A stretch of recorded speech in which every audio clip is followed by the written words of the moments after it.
All right, let's do this.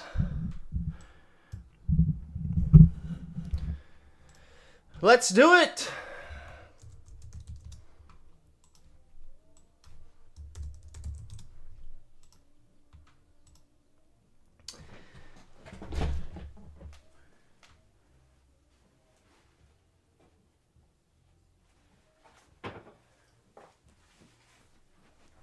Oh, I had to grab a hat, man. Maybe not this red one, but hey.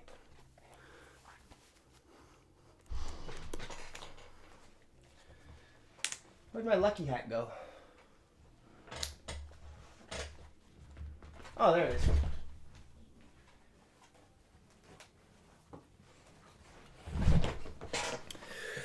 Lucky hat time. Let go.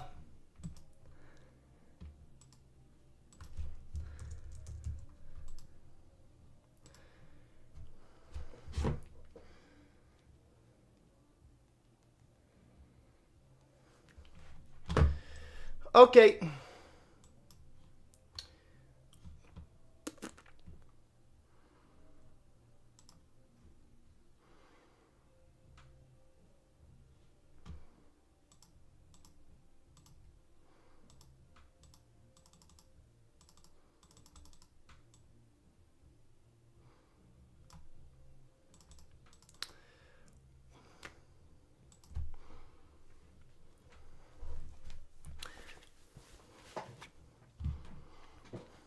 One second, guys.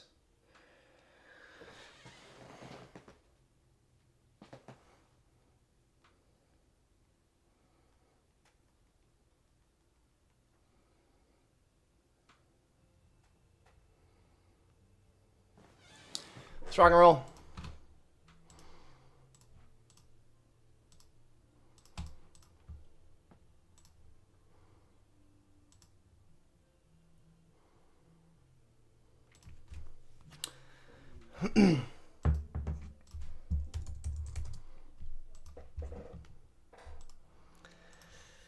We are back.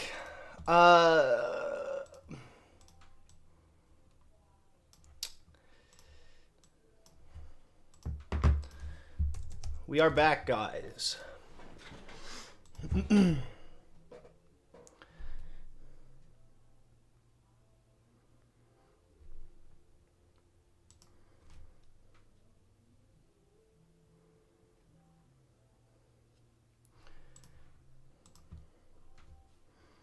Sorry, y'all. Hold on.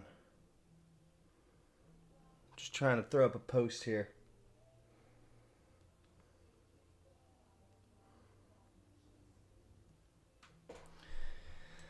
All right, he goes for a huge bet here, which seems reasonable. We will not be folding this hand.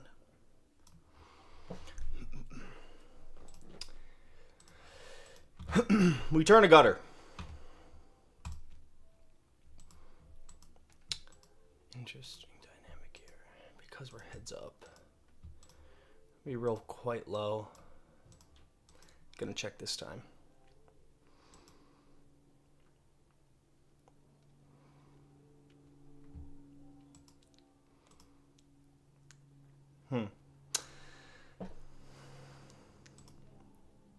I assume we don't really play too many jams here. When we do, it's probably the combo draws though, right?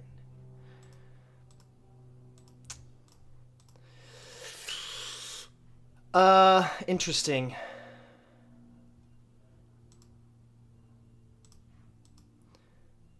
Do we get to fold? I don't think we get to...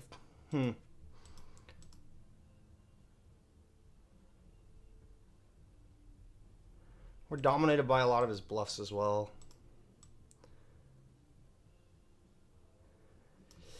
I'm not sure. I actually have no idea what to do here. Sorry, I'm just...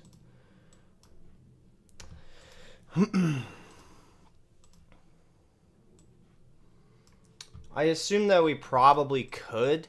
The king should be a big brick here. I assume we probably could shove against this turn bet, to be honest with you. But expect to see a jam here on the river quite often.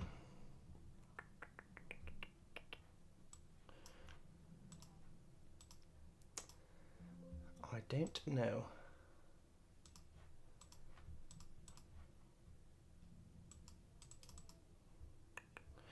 Like, I don't know how bad the check calling the turn is. Would just, like, we have a combo draw, but still.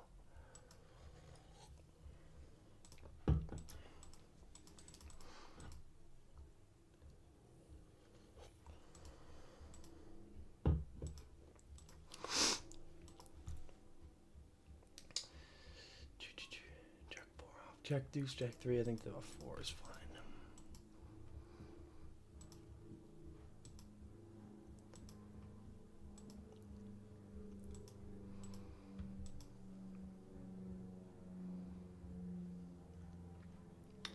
I'm going to start mixing these boards. Once again, we roll quite low.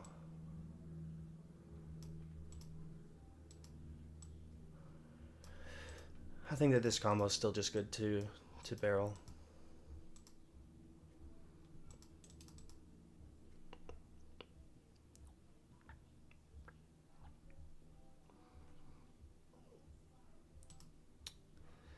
What's up, Jacob?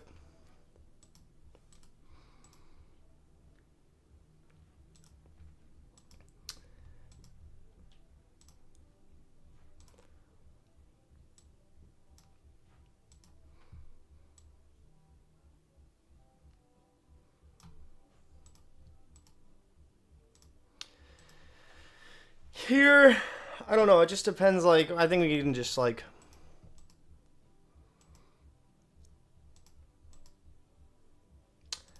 bet here, maybe. Small.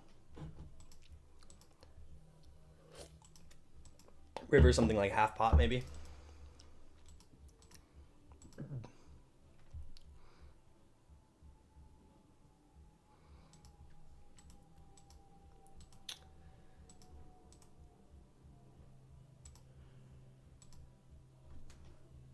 So now we chop, but obviously, I wonder if we just play this one aggressively with something like half pot. I think we probably can. We lose to the 4 diamonds. That's fine. I mean, he's never going to fold a diamond, so it's totally fine. Against this bet here, I'm going to go for a raise.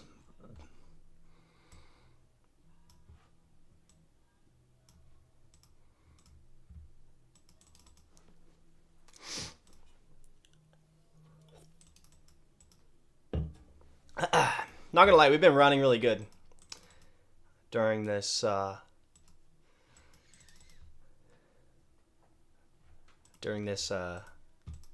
heads up challenge.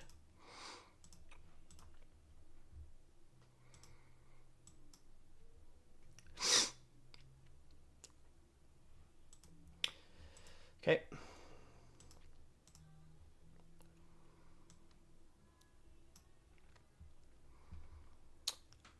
For some reason my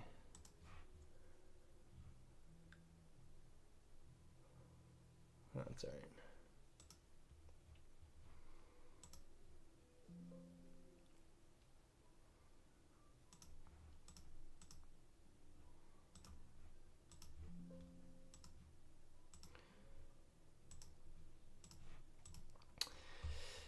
Ace queen 3 betting.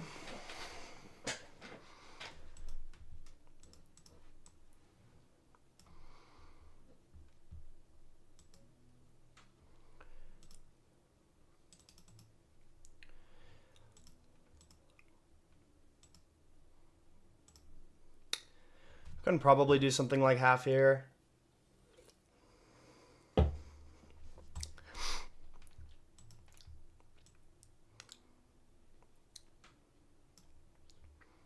I'm not exactly sure on the paired boards. I think if it's like deuce deuce 3-3 or 4-4, it's a bit different.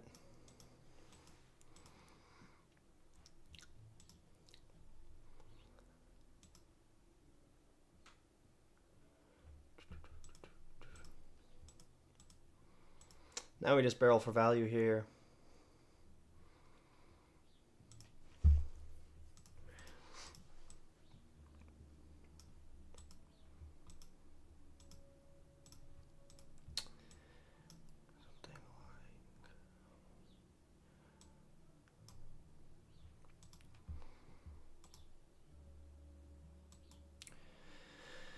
Like, even on Heart River, like, there's not many rivers. Like, an 8 we probably wouldn't shove. But there's really not many rivers that we won't barrel. I don't know. Heart's interesting. Like, we just go broke against the 6. We go broke against basically any hand that has us beat here. And, of course, we have a value hand. We lose to a 6. We lose to a 6.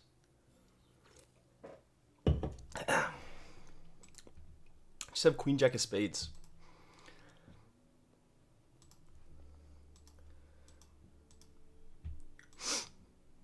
We don't get snapped, which is good.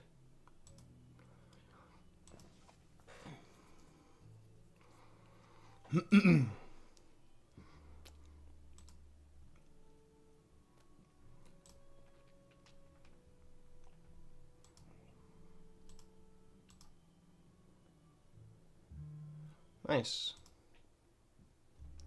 We get paid off by the 8. Which is definitely reasonable. Like, he's going to have to call a lot of 8x there because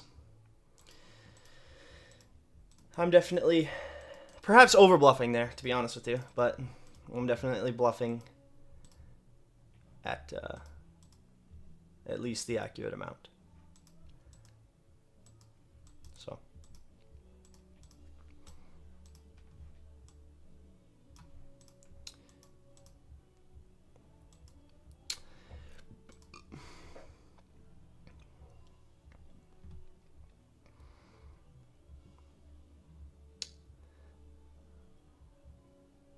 Man, we're going to be overbetting or checking. Not on all of the ace high boards, just the ones that don't include like 5, 4, 3, 2, or 1. Or not 1. 5, 4, 3, or 2. Just because I did like I don't know how accurate this is. This is just me. I don't ever play heads up. I'm just trying to look at a couple spots. But I've noticed that the overbetting on the ace high boards only happen, not only, but very frequently happen more often when there's not a 5, 4, 3, or deuce. I think it's just because the out of position player, when those cards aren't on the board, they can just never have a set. Because in theory, I think he's supposed to 3-bet 6s pure, and then it just becomes like on everything higher than a 5, he can never have a set. So, yeah, it's as simple as that. we still overbet on boards like this, I think. I'm just not going to do that. I'm no heads up professional. I'm just trying to do what I can. I'm a 6 max range better. That's me.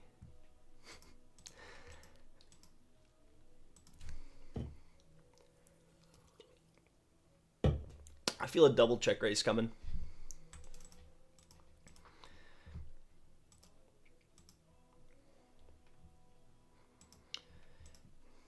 I think he's going to do this a lot today because I stab a lot when he check raises his turn. I think it's really good. That being said, I think with the spade we would want to continue. And our hand's just a bit too weak to just call off here. But we don't really care because we just have a gutter. So it's not like we're giving up lots of equity there.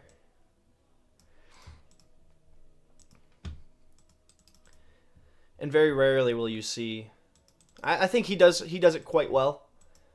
But you just won't often see people balance their range when they go check raise flop check turn. We have bottom set.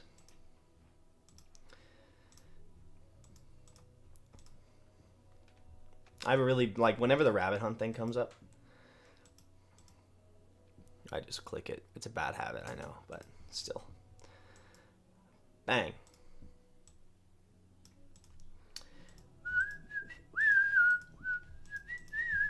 Aces. Let's go. No shocker, you're winning the match. Hey, I've been running good, man. Not gonna lie. I've been running good.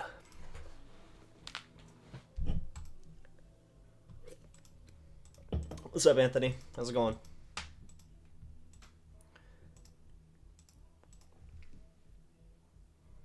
Excuse my dirty Not dirty, actually. I was just wearing the hoodie. My hoodie on my bed.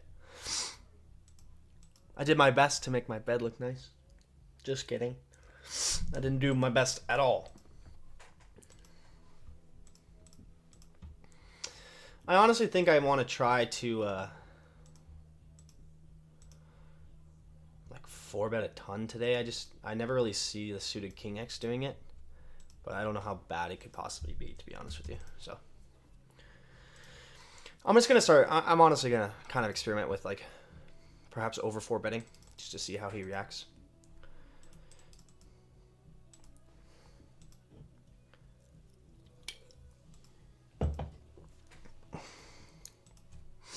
Probably shouldn't say that, but it's no secret. Also, just like got the. Well, it was my first time 3-betting in this table. I just got the whatever Club GG membership thing, so you can like see like more stats or something, like the normal GG would, like the basically like a built-in HUD. And what else? What else was I? Did I get it for? I got it to change my name back to Giljack as well. It was Mr. Floofy earlier. I decided to change it back because I was doing like private games, meetup games, and people just we roll really low, so we're just gonna call. But I'm gonna be looking to 4-bet this one a bunch. But I mean, if I'm trying to, yeah, if I roll like over 50 here, which is probably too much already, I would be looking to 4-bet. But we just gonna do it. Locked in has to call a lot there, or you're bluff him out of his stack in 30. Yeah, of course. That's what I'm saying. Like he has to call a bunch. King Queen and King 10 3-bet pots. Let's go. We flop top pair over here. And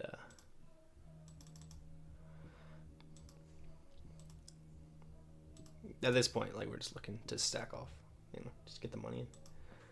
There's not really like a bunch of like super clean runouts, so it's, you can't really say that. Like the SPR isn't that low yet, so I think checking back this one's okay. If we had a diamond, I think like we can actually bet call flop. I don't know if that's too wide or not, but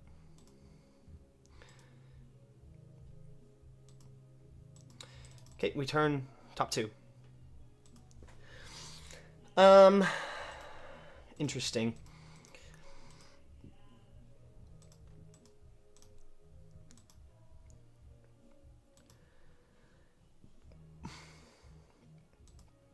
I don't really expect him to fold a lot of ace high on this river. And now wow, this is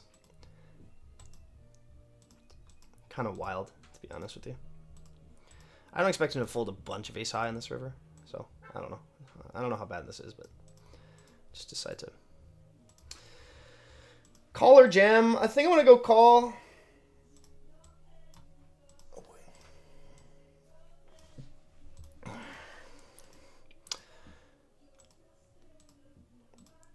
We can play more jams with like deuces, 5s. I think just like unblocking the king. But still, like, we want to. I think he may pull the trigger here quite a bit. I don't know, though. But we have top 2, so. There we go. Nice.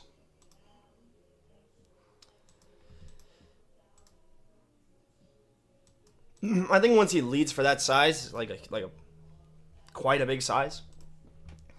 I don't know if that's good or bad in theory. Honestly, I don't really study. I haven't really like studied too much leading stuff, especially heads up. But once he leads that size, I guarantee you he actually play very little raises.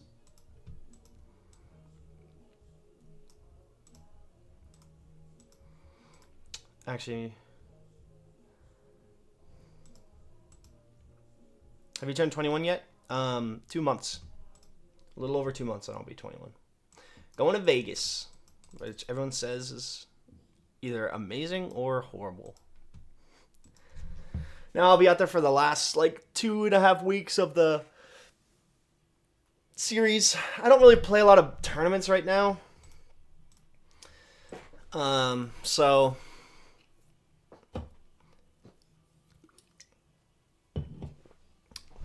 it's I don't know. Like I'm gonna play the big stuff. Probably playing the main. Probably. think we have to call turn here with a 10. Why would we flop another set over here, dude? Then just check fold turn here. Or check fold river. Probably playing the main. I'm going to play like some other of the bigger events, but I honestly probably just going to mainly play cash. That's what I've been working on. And just focused on for like the last year plus. But still, I have my tourney. Yeah, I was going to check full turn here. I'm going to play 250% here on the turn.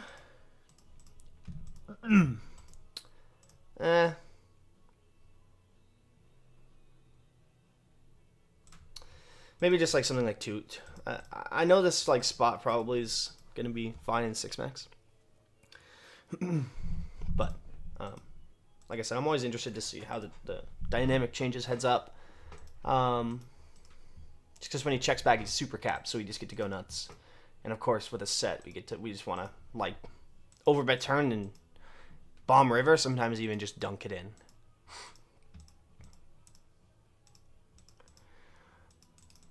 Sometimes. Dude, another set.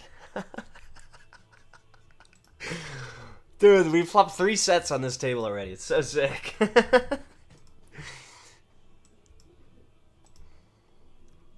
So sick, guys.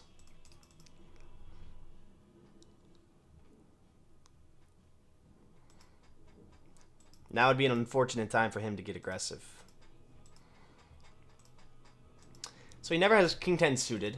And he very rarely has... I say he has King 10 off probably like half the time. So for those reasons, I'm going to overbet. Because it's not as apparent as like most straights coming in. Because our portion of King 10 that we have in our range is it's a it's a much larger portion than his. Like he has a little bit, but we just... Anyway, I'll stop talking.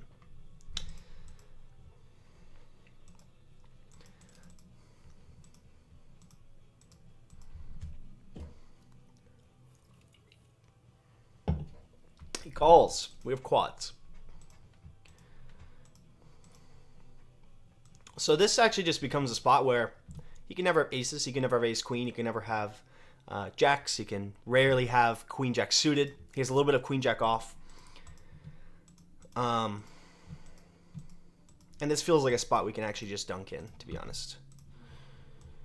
And with quads, I don't think it can necessarily be a bad play. We unblock all of his ace-x that might call. Of course, we unblock the low-frequency King 10, but... wow, queen's on this table, too. I think going for all of it is going to be fine here.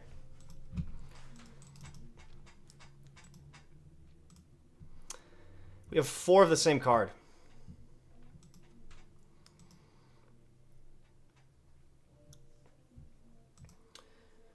Especially like since he didn't check raise flop, like he can still have like bottom set, but like, you know, like I would take this line with bluffs very often, just because he's relatively capped. King 10 should check raise turn a bunch if like when he actually has it. So I don't know. We just have all the nutted hands where he can literally never have them.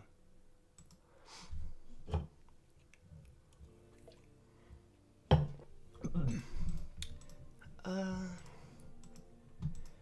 think this is too weak, honestly. Even with the spade. I don't know.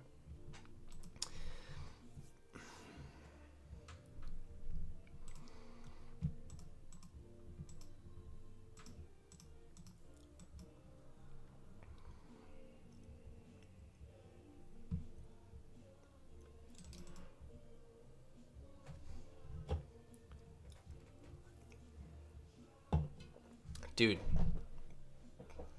honestly, it's crazy how good we've been running on this this match. I'm not lying at all. So sick. Why can't I run like that when I'm playing 5, 10, 25 live in Florida, man? So sick.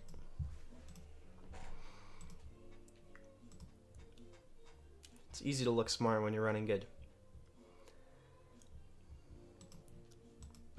Good fold. Good fold. So we're not going to check back trips a lot here. And when we do, it's going to be some of our worst trips. And we roll super low, so I'm like, let's do it. Let's check it back. I don't think he's gonna see it coming super often. So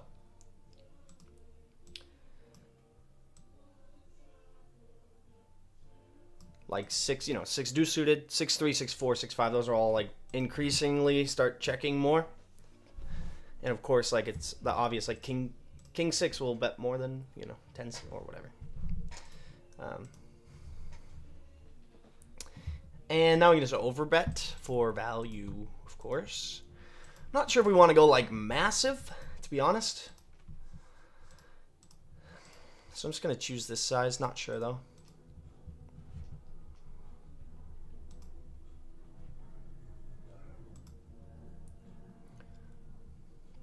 Excuse me.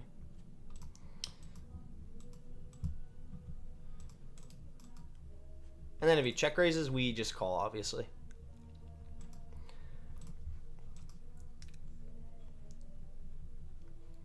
We block 7-8. So, I mean,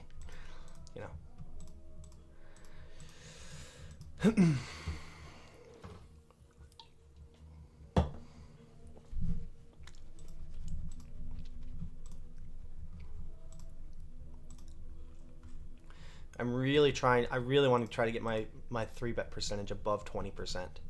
I know I haven't really. No, it's 20% over here.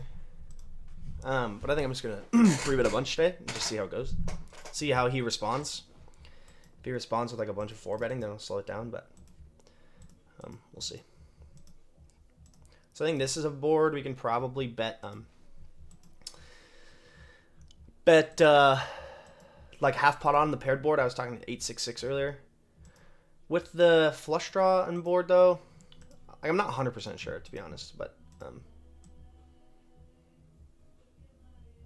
I don't know honestly. Here I'm just gonna find an overbet. I'm gonna bluff on spade river. We have blockers to like 6-4 and stuff.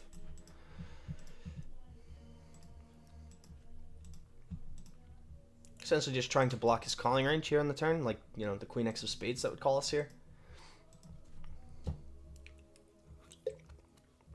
Represent a 3, Jack X. Okay, well, once we hit a pair here, I don't know.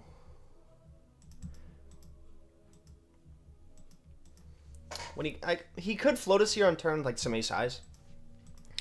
We're probably just going to be up against.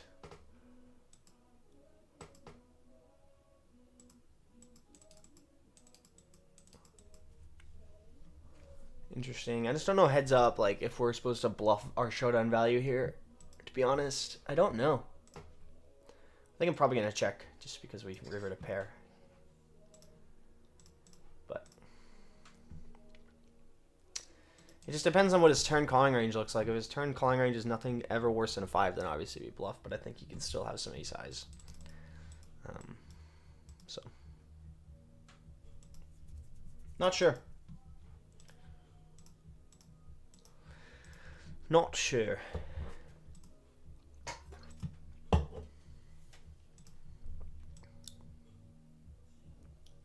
Just popped in the stream. First thing I see, you got quads. What's up, Owen? Yeah, that was quite the hand. We didn't get looked up, but that's all right. Against half on this ace high board.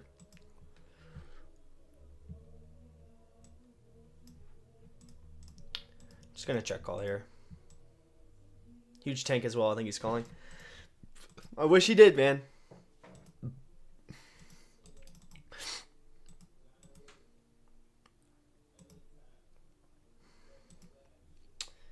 If he finds a barrel, we're not folding here, of course. But in terms of this one is actually gonna play quite nicely as a check raise on the river, I think. Yeah, I mean, I don't know. Usually you want to, like, try to block, like, whatever the river card brings in, but it's a pretty big brick. He never checks back 10-7, or, like, a set, or two, or, like, 9-6 or 8-6, or E6, so, like, the blockers here don't really matter as much. So we actually, like, would want to prefer to block, like, King X, which is quite interesting. Because then we block like a set, then we block like king 8, king 9, king 6.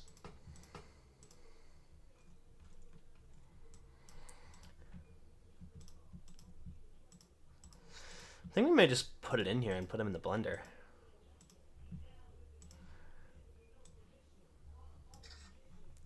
Do we want to find a non-all-in size? He can basically never have a straight where we can. So. I just don't know if the all-in is going to be good here or not. What the heck. I don't know. I don't know. Maybe because we've done this a few times to him already. Might be bad to go for it here. I don't know, to be honest.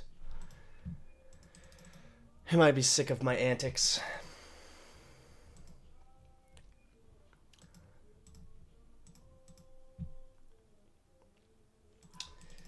I'm not in love with this one, to be honest with you.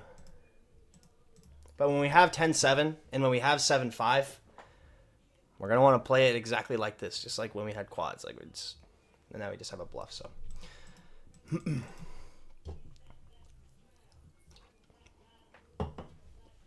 If he has a hand like ace-10, obviously, it's like he may talk himself into a call just because of like the blocker properties, but still.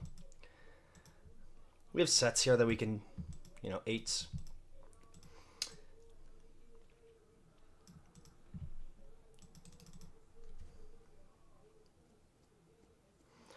I don't know. I don't know if I'm in love with this one, but.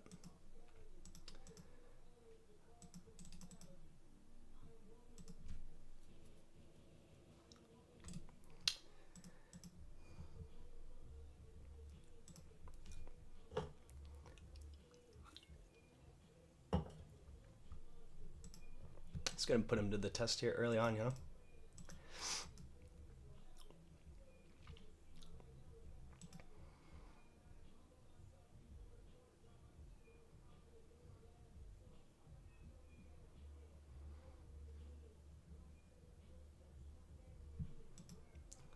He's tanking, dude. Oh, we're going to get looked up so light here, aren't we? Wow, we get it through, dude. We get it through. Let's go. Let's go, Ben. Come on.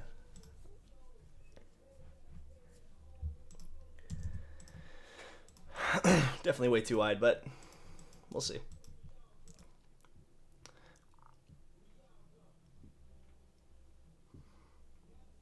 I don't know. We do it with like king 9 off, I think we can. So, like, what's the big deal? What's the big deal?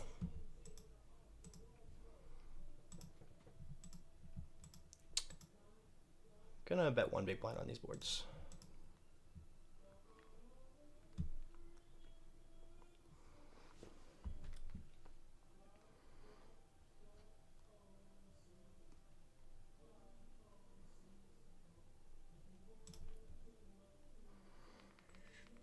I wish he did, man.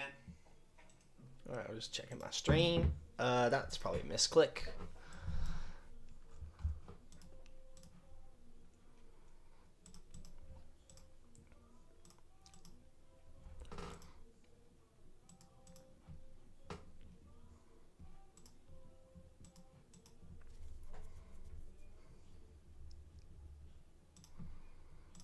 Oh, these have been the same number the whole time. So I've been rolling low the whole time, bro. Alright, we're gonna jam.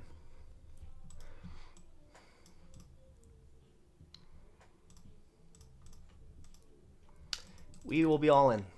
Uh-oh. Just gonna go once, so.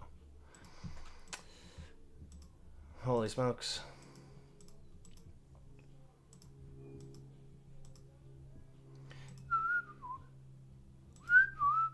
Nice hand.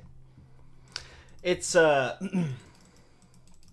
was a good adjustment because last time he folded this against his jam, so which is really bad, of course, and heads up. I think he like 4-bet folded ace queen suited to me last time when I jammed like 7s or something. So of course we want to have a few bluffs, ace 5 suited and ace 7 suited, something like that.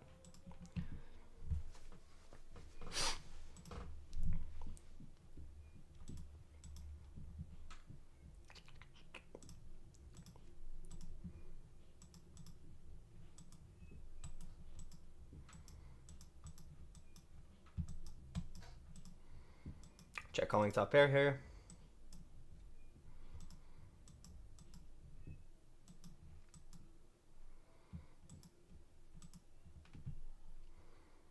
We flopped a flush draw too, dude. Holy smokes. We can't run that pure. We can't run that. We can't let all of our bluffs get through and run that pure.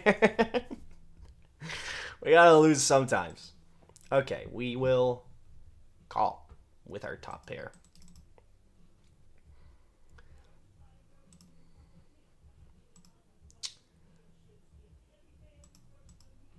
Interesting.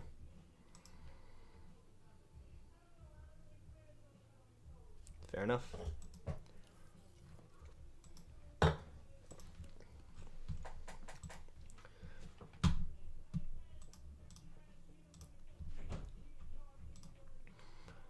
So it's 3%, 5%, 11%.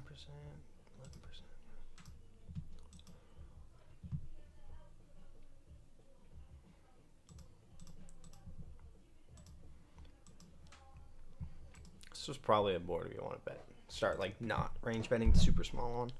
I don't know. Every time I look at like the EV difference of like mixing like half small and check on like Jack 6 deuce, and then I make everything like bet small, the EV difference is quite low.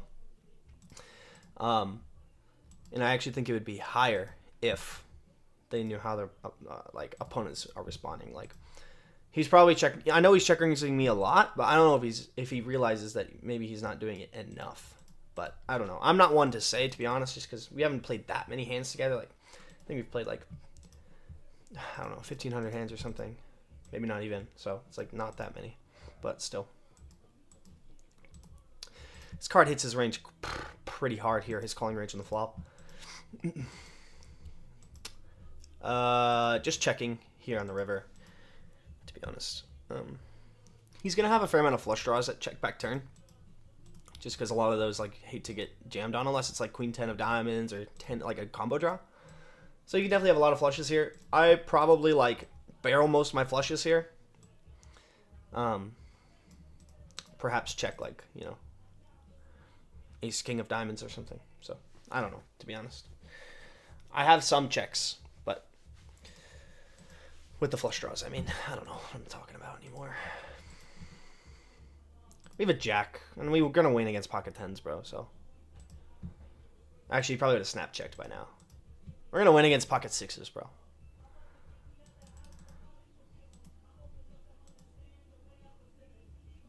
Hmm. 8-6. He could float flop with 8-6. He could float flop. He could have pocket fives. We block jack 5 suited.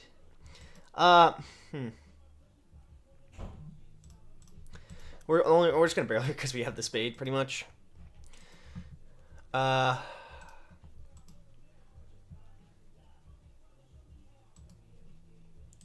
Think interesting. With our checking range, I feel like we have to pay him off here. Perhaps like 10-10 is gonna be better though. I don't know.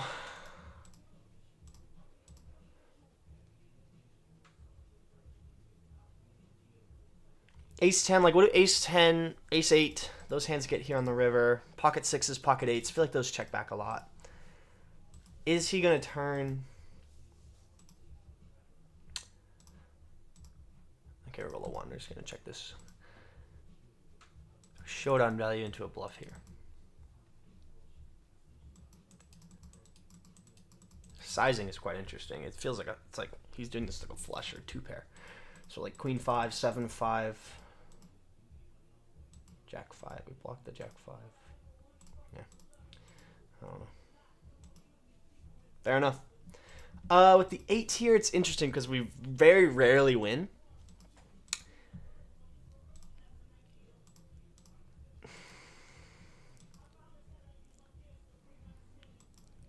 Because he called flop.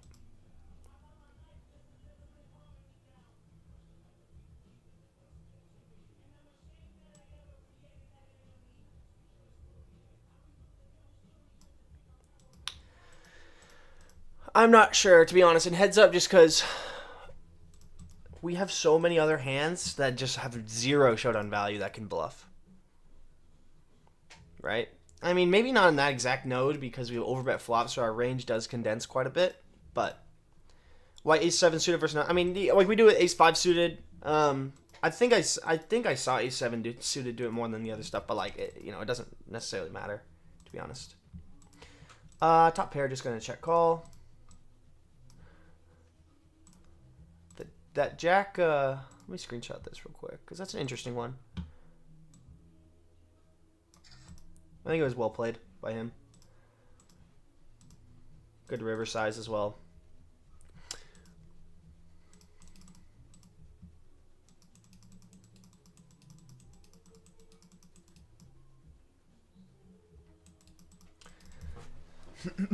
Yeah, that one's interesting.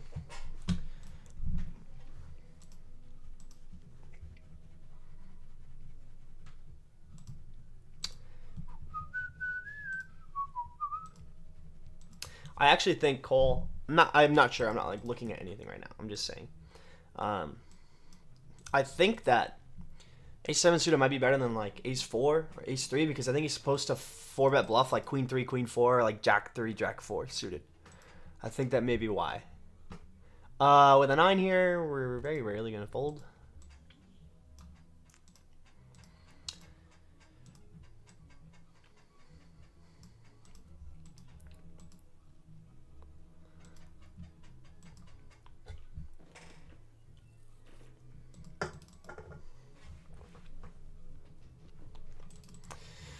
This one gets interesting. That is quite the river. Quite the dynamic river that just changed the board quite a bit. Okay, double gutter here. Don't love the 7 of clubs, but still.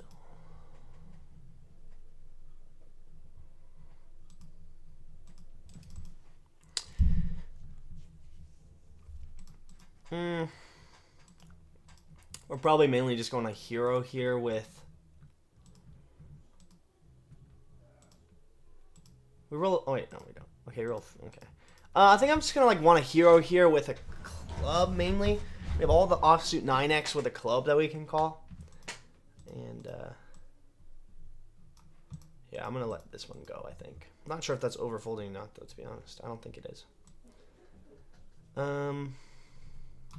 Because now we have all of our 6x on the river that we called some of it with, on the turn. And yeah, of course we have like flushes and we have jack x, so I just don't know if we don't need to call all of our 9x there.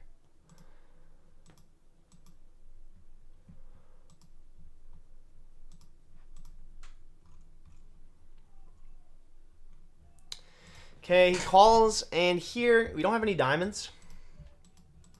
We blocked a straight.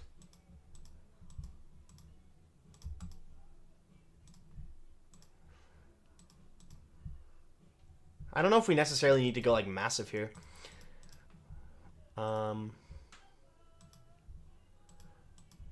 He still can have a fair amount of 3x, to be honest with you. We're probably going to want to play 2 sizes on the river, 75% and jam.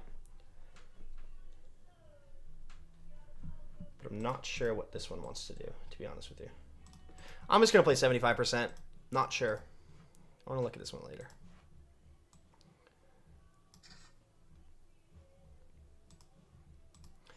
I'm trying to think of like what we want to do with our bluffs. Like what bluffs do we want to put into what category?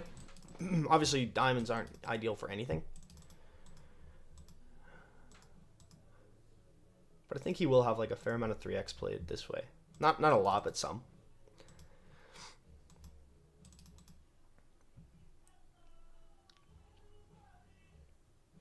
Maybe like we're gonna have our ace-x that wants to value bet here.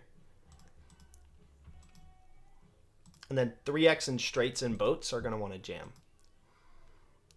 Some 3x will be put into this sizing, of course. So I don't know. Heads up is wild because you can overthink a lot of spots. It's very easy to overbluff. It's very easy to, because especially when you're playing against the same person, you just play over and over and over. So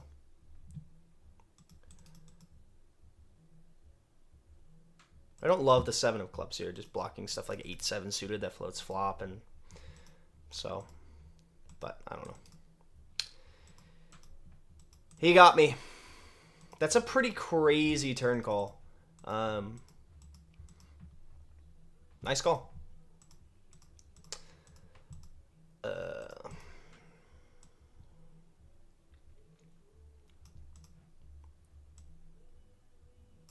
I'm not sure if it's crazy or not, to be honest. I think it is, but could be wrong.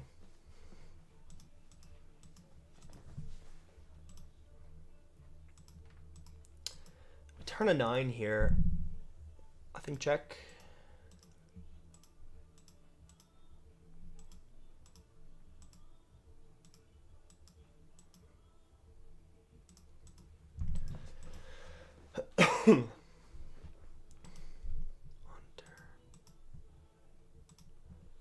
Actually, I guess the turn... I was going to say, like, maybe we want to...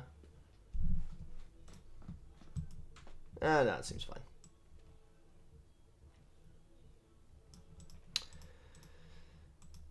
Nine here.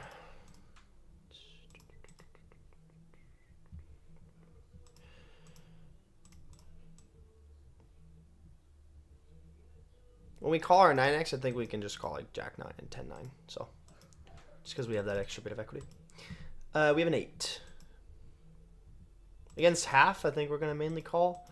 If we had a backdoor flush draw, I'd be maybe a bit more inclined to raise here. But I think call is going to be fine. We turn trips. Yeah, that was a nice call from him. Not, of course, but just kind of want to see.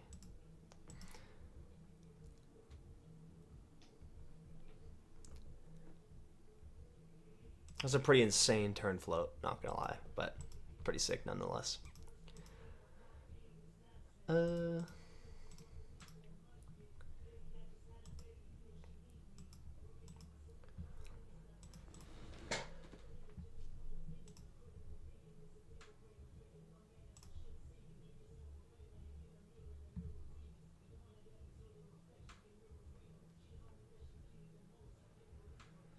I don't know what size to go.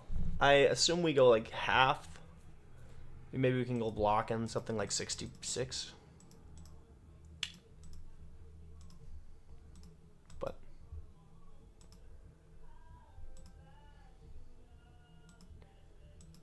I don't know. I don't know if this is good or not.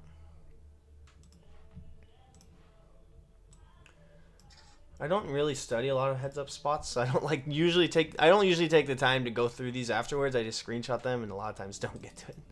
Just because when I'm studying, I want to prefer I just don't play a lot of heads up, so a lot of times it's not worth my time. Okay. A cooler nonetheless, I mean.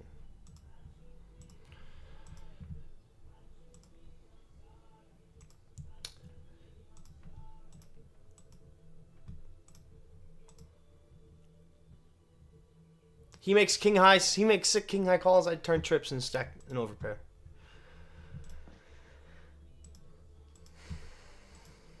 I was not thinking, to be honest. I was thinking about checking back flop here or turn, which I think is fine. We still want to have some 7x when we check back. But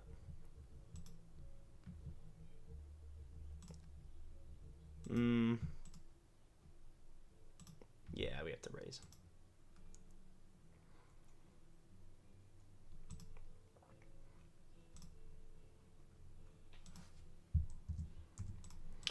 We have to raise.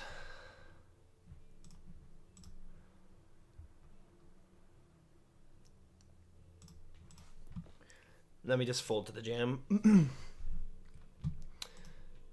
Because I'm obviously checking back flop and turn. I'm just like super capped here. And obviously we want to have some like raises for value, and you know, we can get called by some worse queen X. I don't know, actually. This is a weird one. But I think he can reasonably find some bluffs here. Just because he comes to realize I never have a straight, and I will never have trips. So, I don't know. It's weird. It's a really weird spot, actually. And then when he overbets, it's weird for me to raise, to be honest. Maybe we just want to go like insanely polar here when he overbets. I don't really know. Like queen, queen. You know, like I have queens. If I'm checking back a 7, I'll probably check back queens at some portion of the time. Strange. Is LockedIn a buddy of yours, or did you one of you challenge one another? So I've never met him in real life, but I've seen his content. He did a heads-up challenge against Jake Pro, which is I think his friend that does content as well. So after they did their challenge, I was like, I kind of want to play heads up against someone. Like, you want to play? And he was like, sure. We both make content, so we can both stream it, and you know, it's fun.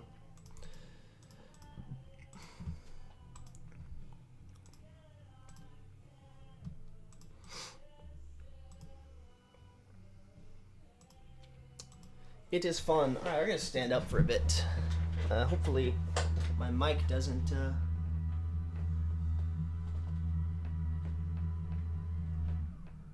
Okay, cool. I have a little standing desk here. One of the best investments I've ever made.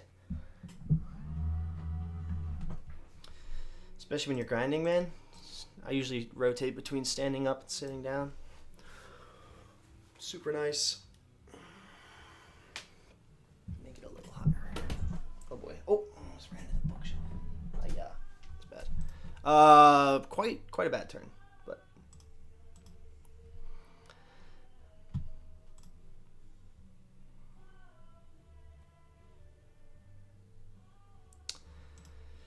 All right. Now we can overbet the ace-king for value. If he jams, we can fold. We turn a deuce.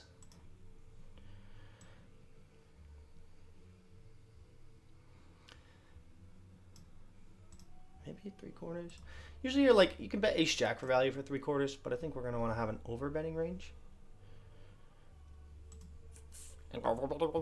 God, I sound like... Sometimes I just start saying words that I know are related to poker.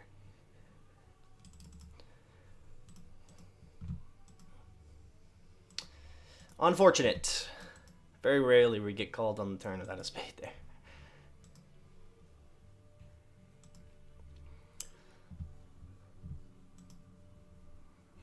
I think he can check back turn with a fair amount of queen X, so he's going to jam here for value sometimes.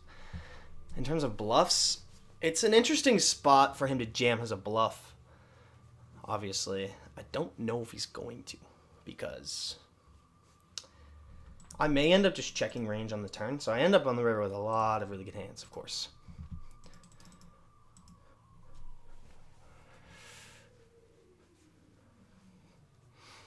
Just toss it in, brother. Throw it in there. Oh, let's go. Let's go, chat. Come on. Dude, when I first started playing poker, I loved watching Jamie Staples, dude. He was like my goat when I was playing online tournaments. Come on, man. Holy smokes. I like when holy smokes. So whenever I stream, some of my tendencies actually kind of mimic him.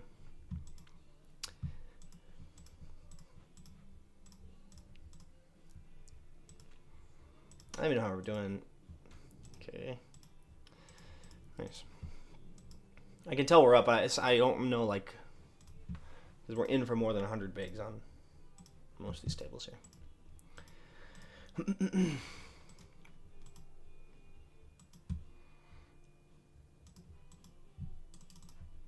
Yeah.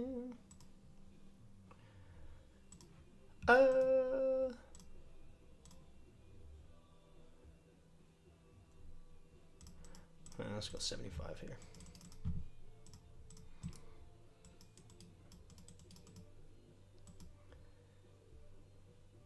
I also think I was thinking about the king 8 hand. I don't necessarily know if he gives me enough credit for overbetting.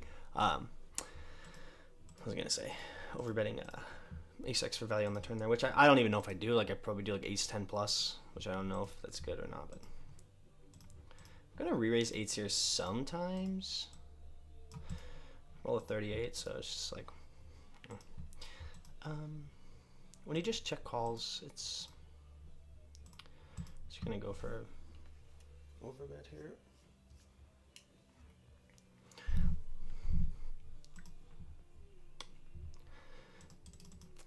I kind of want to start getting a little bit more creative with my overbets, not just using the default size, maybe using like 2x pot more often.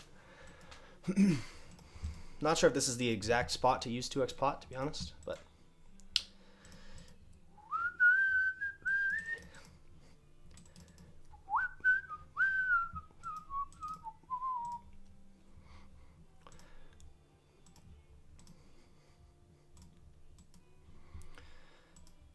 I really want to try to 3-bet a bunch. Like, obviously 6% is just bad card distribution, but I really want to try to 3-bet a lot. So I want to go back in the stream and just kind of see if I missed anything. If I was more on autopilot a lot of the time. I think I'm not 3-betting enough of the offsuit stuff if I want to hit those frequency markers. 8's here. Easy call turn.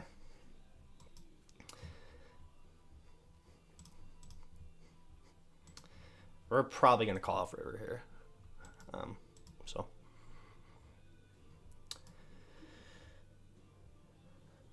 unless he finds the jam. I don't know if he finds the jam. We have to call more than queen X. So we can call our 7X is going to be better to call than our 8X because we just block like 7s.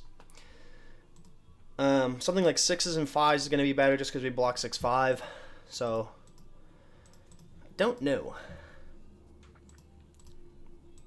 I'm not going to randomize if I'm going to call the river. I just click the button.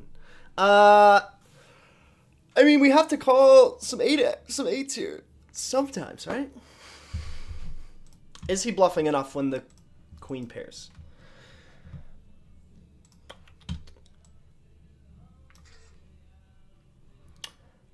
When 6-5 gets there, I don't know. It's quite interesting.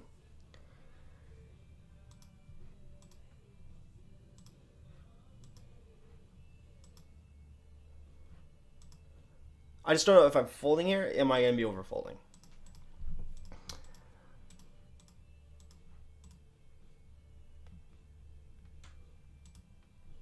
What do we get to the turn here with, though?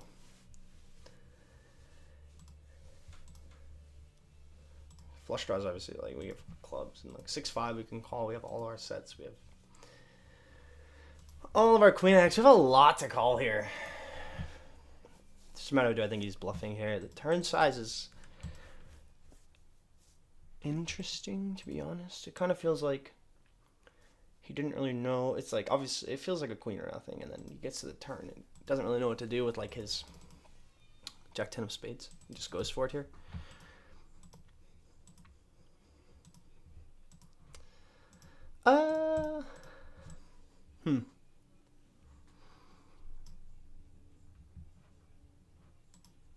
This is really close, honestly.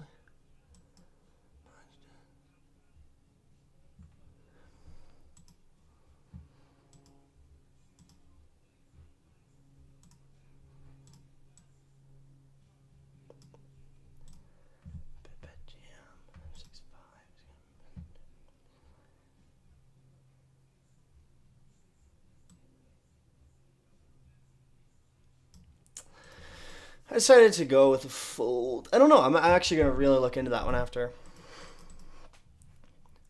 Like, blockers are somewhat important, but not like...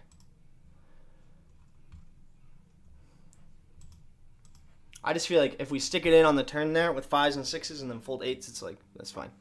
Just blocking like the 5-6, it's going to be a very natural turn bluff from him. Did I check turn? I checked turn. Now we just bet river.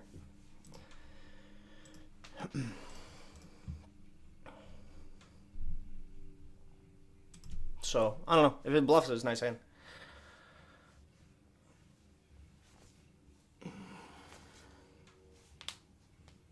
And then like 7x is better.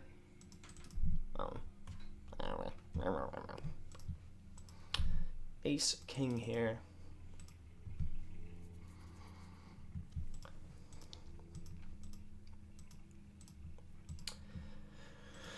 I don't think we want to bet all ace king. I think when we do bet ace king, we want to just have the heart. Mainly. We could probably bet all ace king and it'd probably be fine. But I check this time though.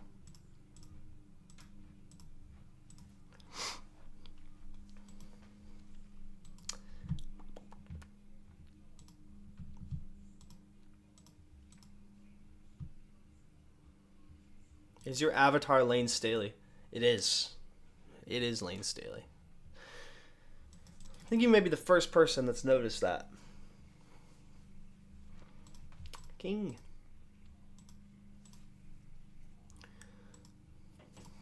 When we bet here, we're going to have flushes.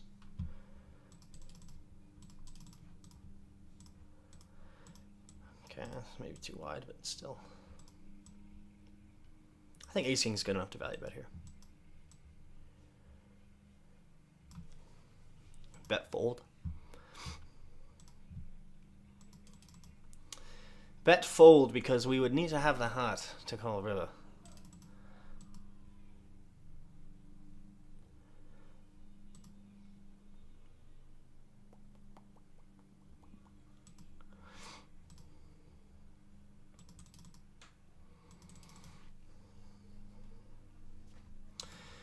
He's very capable of turning something like 7s or 6s into a bluff here.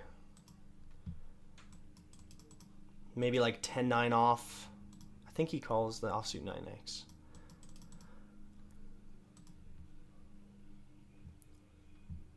Nonetheless, like, we just can't really call without the heart here. Like, we're going to have the king queen off with the heart. I guess actually, it's funny that I'm kind of saying this because if I was to barrel the river only with the heart, or barrel will turn with the heart, then we get to the river with not as much of the heart combo. But still, I just think it's a bit more important to go with the heart here. Wow, every little will fold. It's okay. Nice. Nice hand.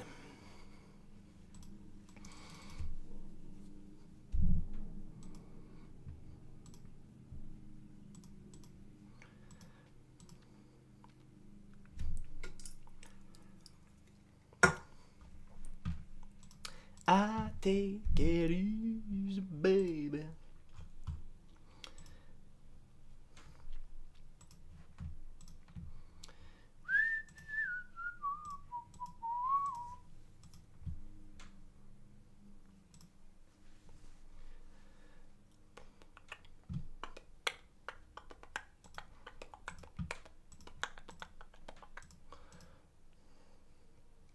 The other thing too, so if I do start through betting more, then I really have to be more cautious not to start over bluffing post flop.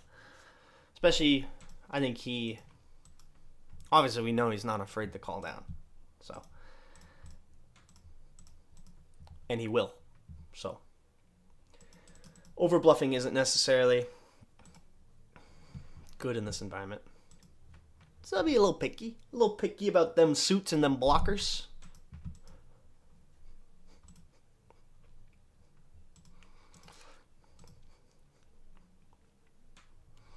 We have a deuce. We will call.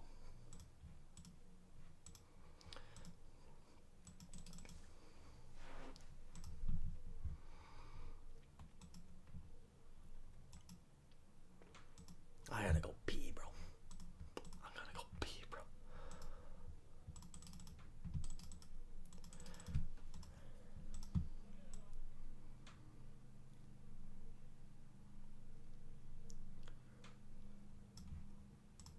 Going to check.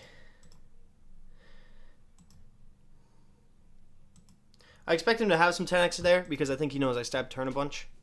So I think, like, I stab turn a bunch when he check raises, which is why I'm dialing it down just a little bit.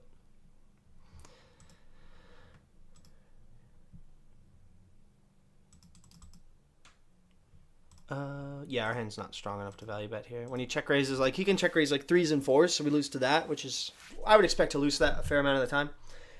And when we bet here, we're only looking to get called by, like, worse deuce X. So it's quite thin. He had the boat. He had the full house. Here.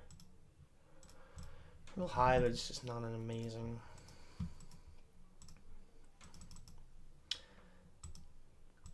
Oh, there's a 5 out there. That's all right. It's not a huge deal. Okay, I gotta go pee, so I'm gonna sit out next hand.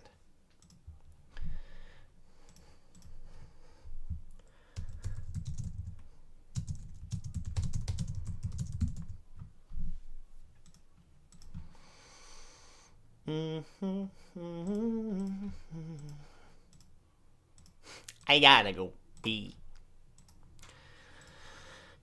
Good fold you had. Did I already say that? On the queen board.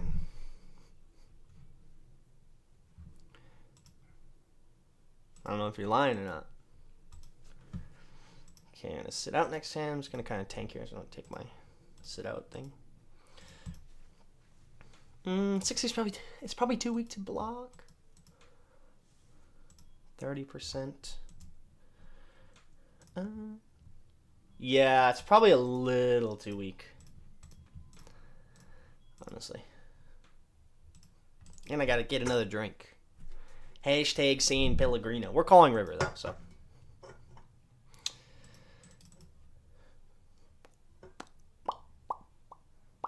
I think he does a good job of checking back top pair a lot on turns.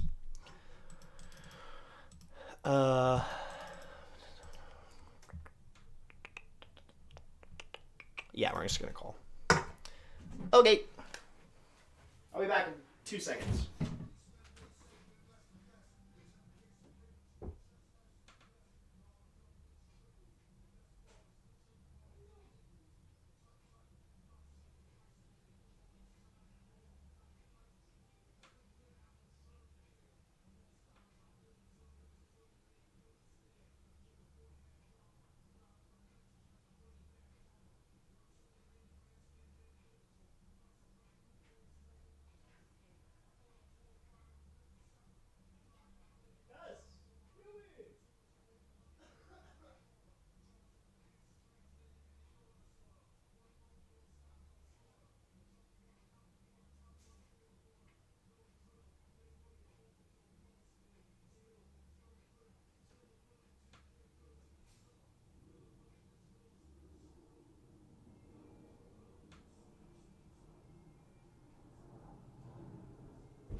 All right, we're back. Dang, you're making some great laydowns. Oh, with the ace king too, probably. Yeah, I mean, they're not like. I really wanted to call the eights for some reason, but they're not like insane folds.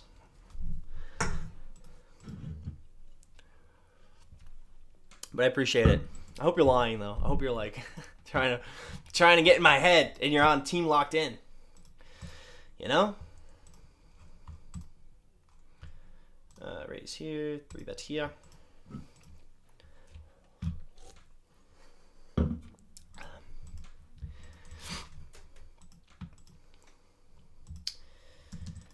We're going to 4-bet. Since we're a little bit deeper, I don't know. Still going to choose the same side. 120 is not that much different than 100, so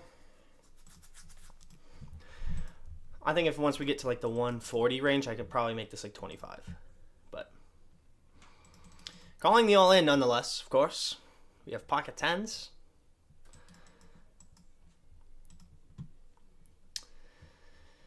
He calls. We have middle set on an ace-high board. Does it get better than that? Tell me. Tell me. I'm going to barrel this for value, of course.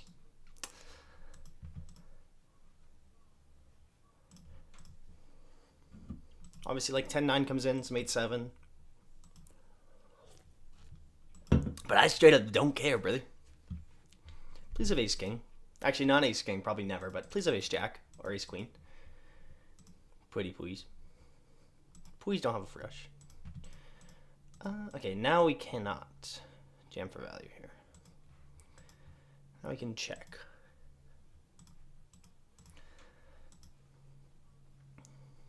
If he has a flush, he's gonna have.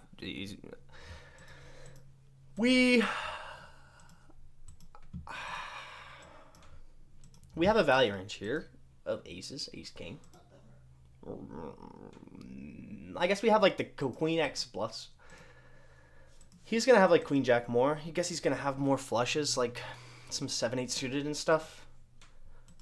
But neither of us are gonna have a fair amount of flushes here. I have a set, and we're just gonna stack off. So if he has aces, good for him. If he has queen jack, happy for him. This is an interesting one.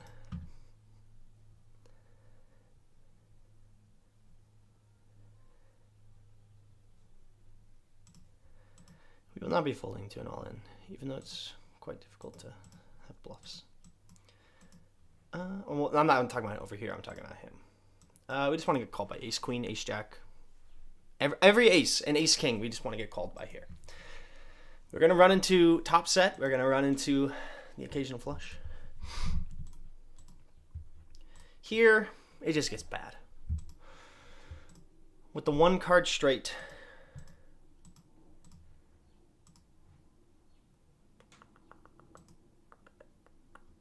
we don't get snapped, so we're good.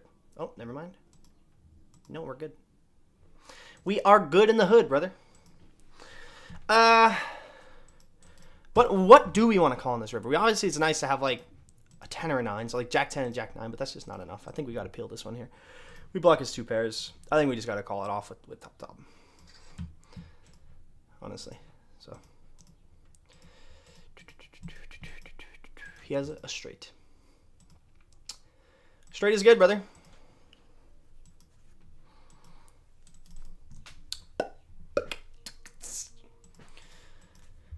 Straight is good. I'm probably talking way too much and focusing way too much on blockers. I've just been trying to like mega focus on not overdoing anything when your head's up because it's very easy to. Like in that spot, it feels very easy to underfold. Like yes, we want to have a 10, we want to have a 9, but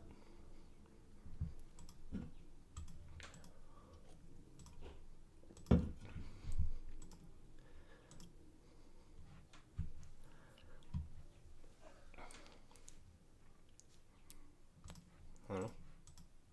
I don't know.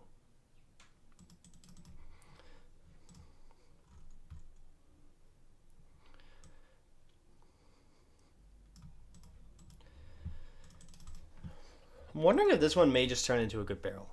We block like his 2 pairs. We block all of his backdoor floats with the hearts that we have in our hand. Okay, B20 here. Oh, the 8. This is like a really interesting board.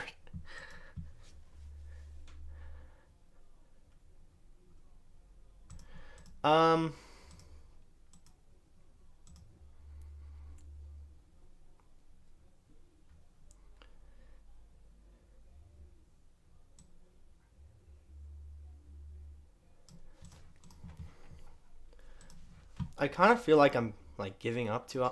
This isn't really give up because we have a pair, but a part of me is like feeling like we're giving up too much here.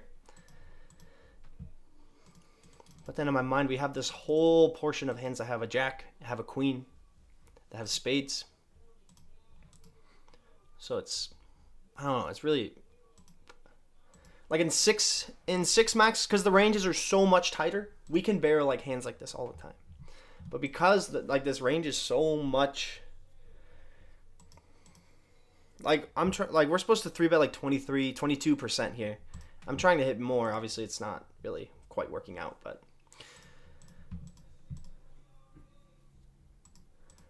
And then he check, or yeah, he checks back. I just can't really peel here. I don't know, 2 pair. Pretty bad 2 pair as well. I think we just, I don't know. A river to flush? Yeah, I think we can put this into our.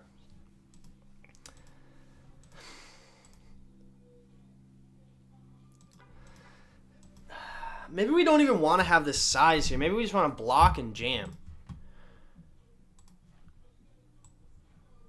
I'm gonna try not to overthink it and just do whatever I think is fine.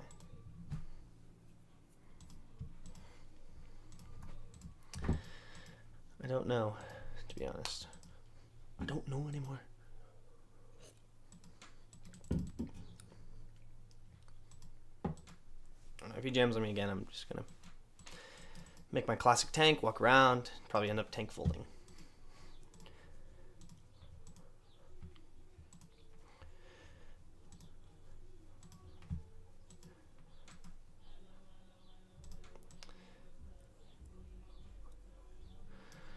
Okay.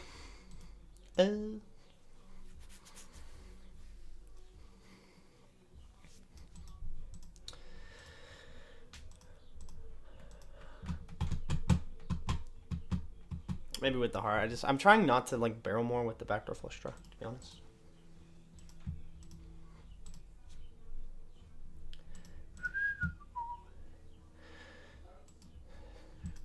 He's been more difficult to play against every match. So, which makes sense, of course. Also, I think we're both adapting a bit to each other's tendencies a little bit. He's probably, well, he's definitely calling me down way more now than he was, I think, in the first stream, which is good. I'm definitely being a bit more particular with when I bluff than I was in the first stream, which is good.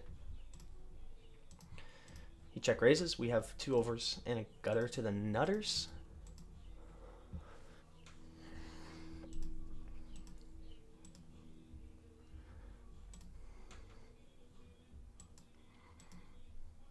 We turn the nutters. Not bad, bro. That's a nice turn. We overbet the other. Alright, we are going to bet. We turn the nuts. You see, look how smart I am. So smart, bro. So smart betting that on. So smart betting that on the flop that size and calling the check raise, bro. We roll 72, so I'm gonna bet.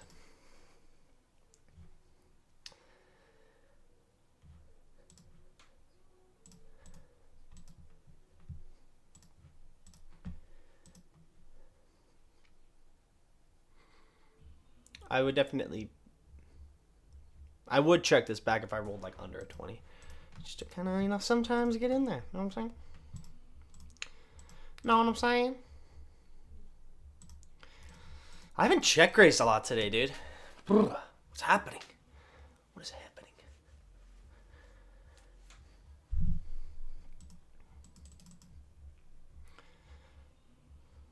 This is interesting.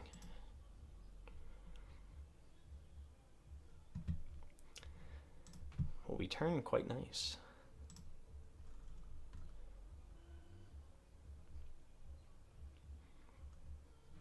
Is he really gonna dunk it in? Poor guy. What? Alright, well, we just call, like. This is wild. I don't know. We chop it up. Jack 10, chop it up.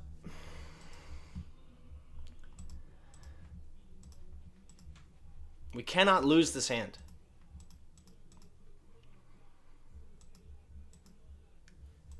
We actually can go.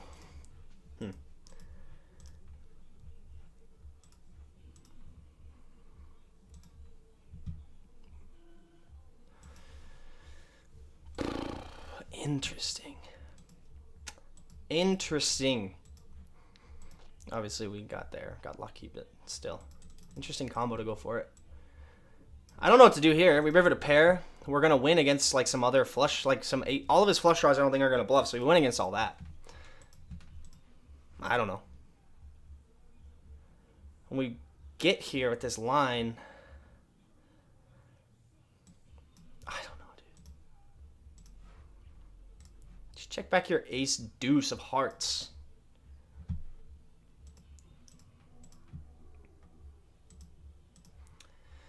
I don't know.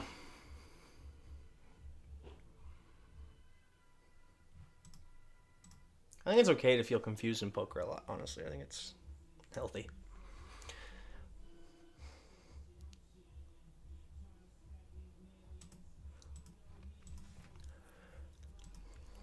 I don't know, this also becomes a spot where like okay,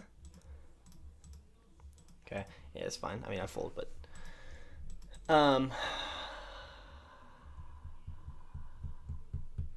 where do I?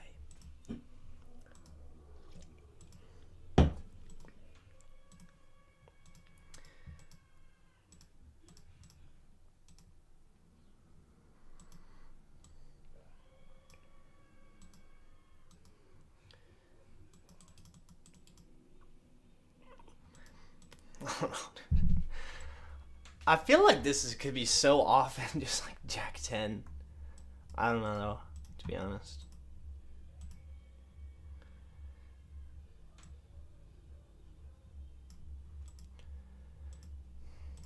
I feel like from watching his stream, he's quite, and maybe I'm doing this a little bit too much as well, but a little bit too focused on. Actually, I'm definitely doing this a lot. Blocker dynamics. So I think like if he had Jack 10, he may convince himself like, yo, we don't want to have like this combo because we want him or whatever.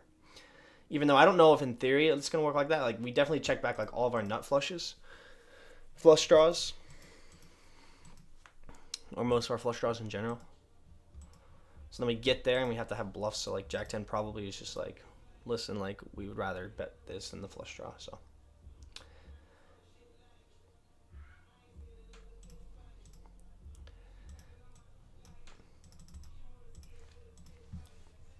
I don't know. I feel like I just really ramble on, to be honest. And then you start using like thought process that is good in another spot, and the wrong spots, and then you just start getting your brain all mixed up.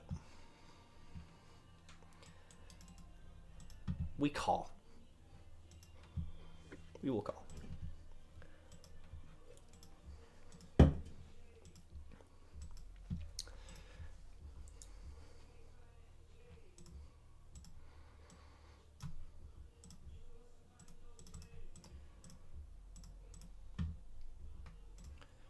Interesting.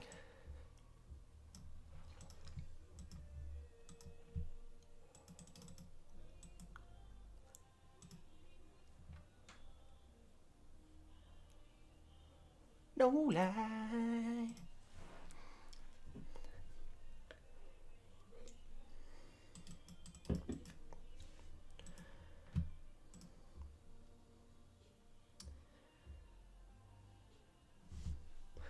Here comes the boom.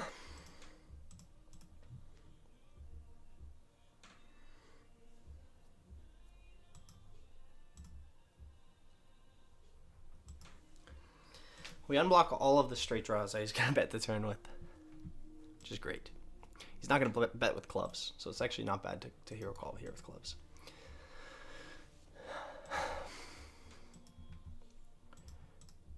We block ace jack, which is, you know, whatever.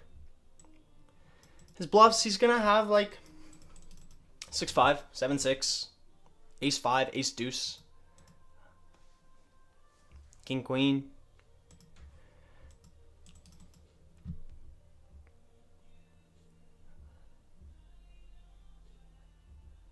A lot of his bluffs hit that river on the turn. And then check back.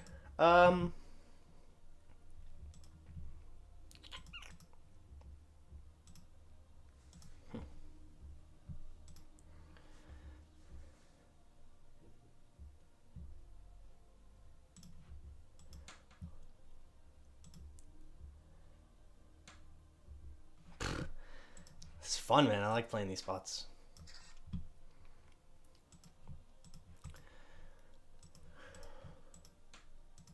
Queen 9, 9-7. Get there on river. Jack 10, obviously still. Like he could probably value jam Queen Jack here. King.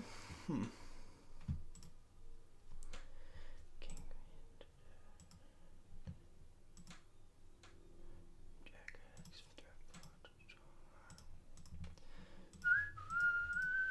Holy Christ. That's sick. That's a sick value shove. That's sick. I assume it was value. I don't think... Well, yeah, for sure it was, because he's never going to get a better hand to fold. Nice hand.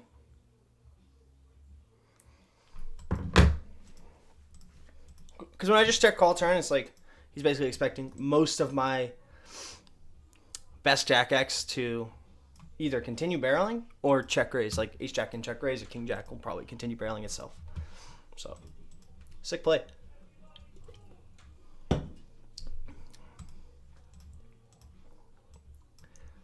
And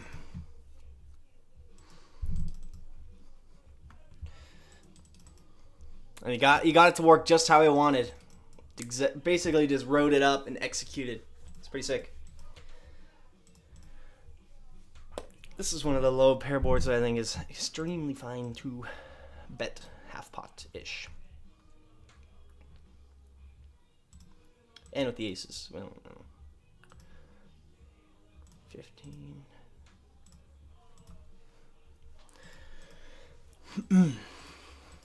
No lie.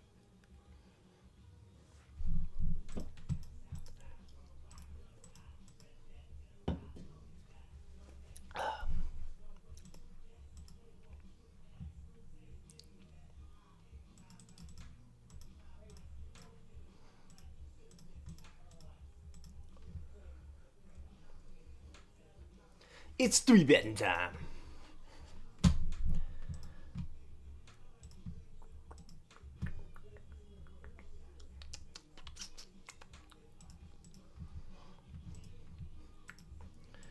He calls.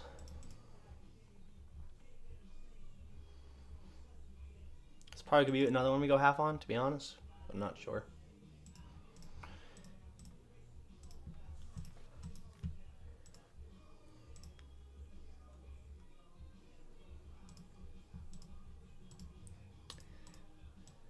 Could raise this, honestly. Probably should at some frequency.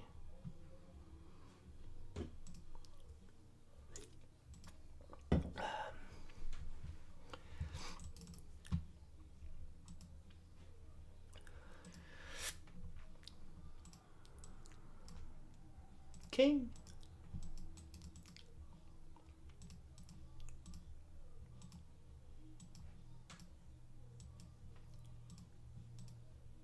This is fun today, dude.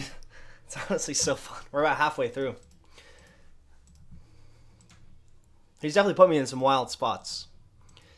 And made some, like, that sick call of king high, and then that was, I mean, that value shot was honestly very well done.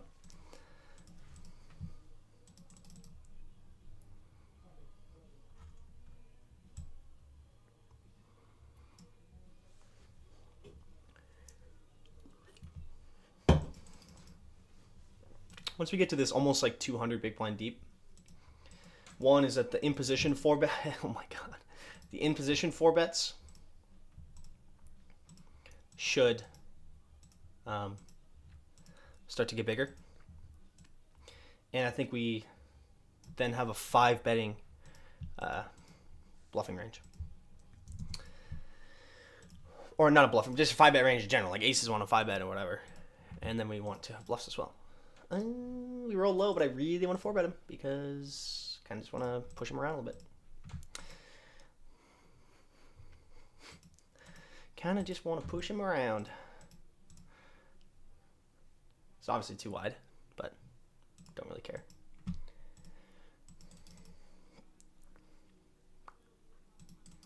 Every time we've bluffed, he's folded, so I don't know. Doing something right, huh? Get lucky. Running into the bottom of his range. That's what I do best. I do really good at coolering him or bluffing when he's at the bottom of his range. It's my go-to skill.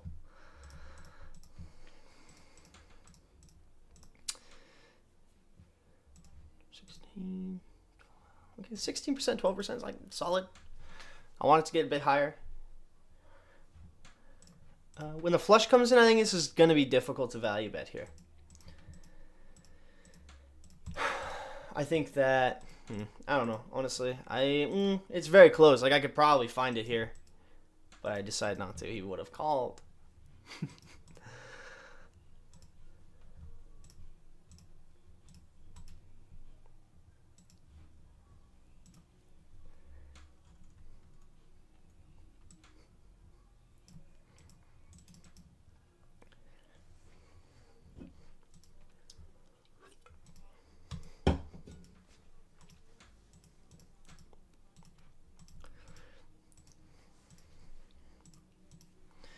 Gonna bluff on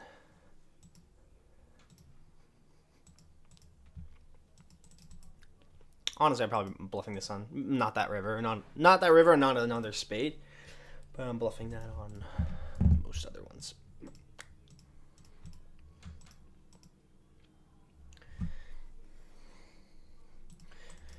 Oliver Queen X.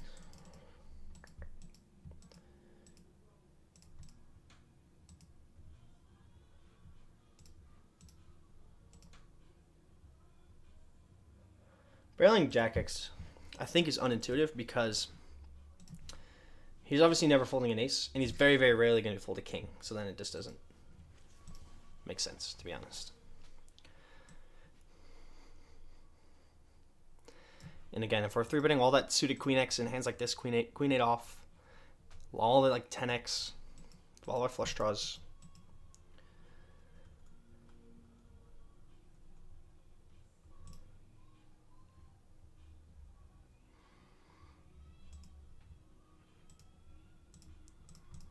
When we go for a check raise here, I'm going to choose Jack 10 and Queen Jack.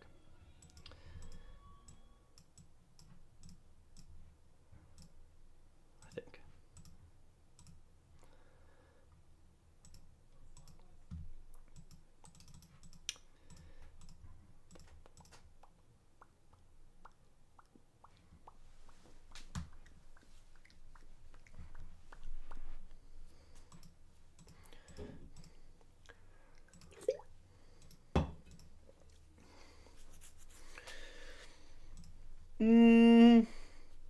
Didn't I play a hand like this earlier where it's like if we have king queen with a spade we can call or something? No, I have like it's a bit of a different board here, to be honest, but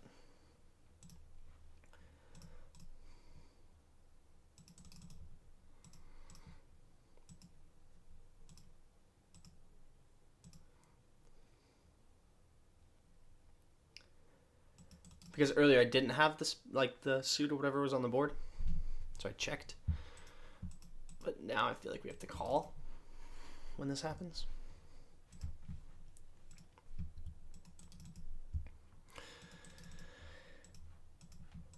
I don't think he does this with ace queen or ace king, so then like our 6 outs are usually going to be live with the backdoor flush draw as well. I don't know. This could be like hella wide.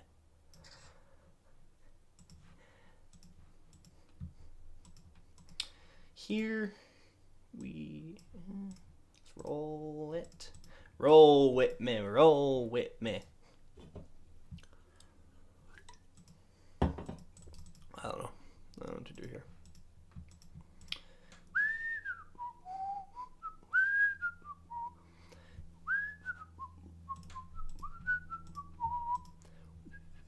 Okay. Easy life. Not the king. Bro, I know you had Jack 10 of diamonds, bro. 4 is so good.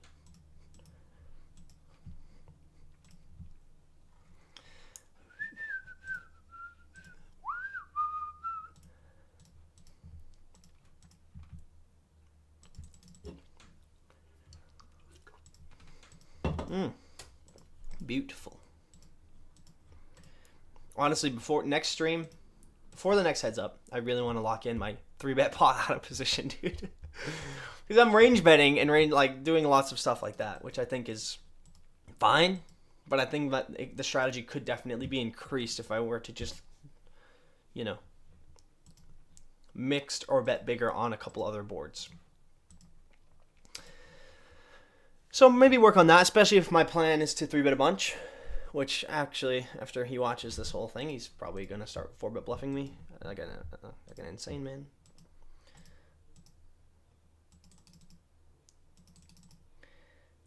It's quite low EV to record yourself streaming against somebody and then they get to watch back everything that you did, to be honest.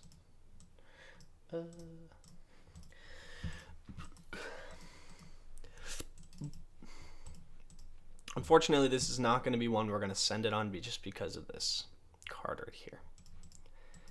I don't know. I don't know anymore, bro. I don't know. Oh, he's check raising. Oh no, he's check calling. Just because we hate to unblock like 10-8 of hearts, like 10-8 of clubs. Just like can't. Actually, yeah, I can. Never mind.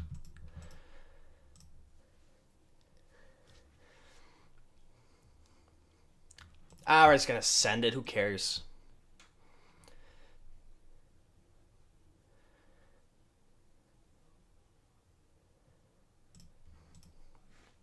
If he jams. I mean, it does kind of suck if he jams here, because then we just like get the bet folder open-ended. I don't think it's that bad, though.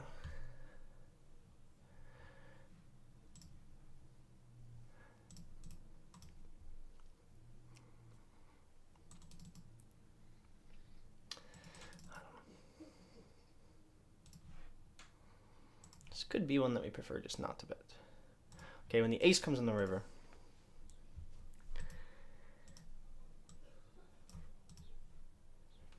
So when the ace comes on the river, he's pretty much never going to end up on the river here without an ace, to be honest. So bluffing, like maybe, like yes, in theory, perhaps we're supposed to have bluffs, but maybe we want to choose like, I guess we have a 6, which is fine. I don't know. How often is he going to look me up with a queen on the turn? He maybe is looking me up lighter, to be honest, but I don't know if exploitatively, I'm not sure if I want to bluff here in this exact spot. But if we lose to like Jack 8, it would suck. No, we don't have any spades. I feel like now I've thought too long about it, you know?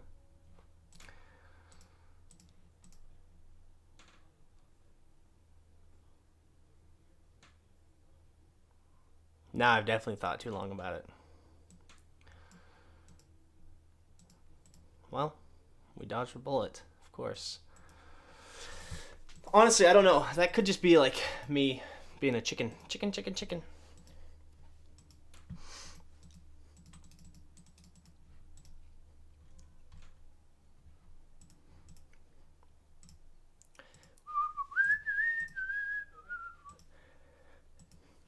Also, again, it's like using the overbetting flop strategy.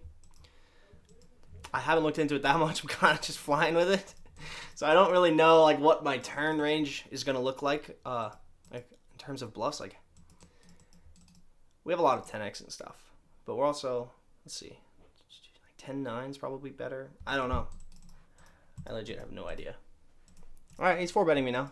A little bit here and there.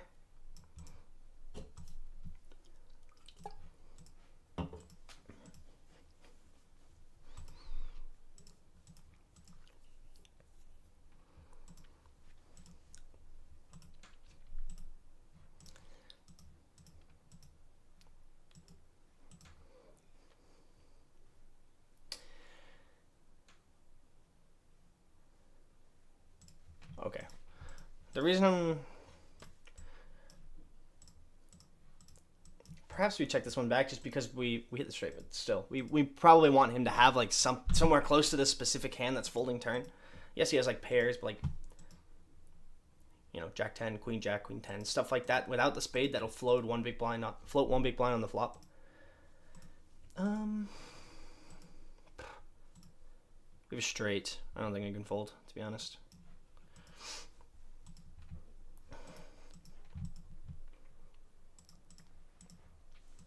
That 10-6 one's quite interesting.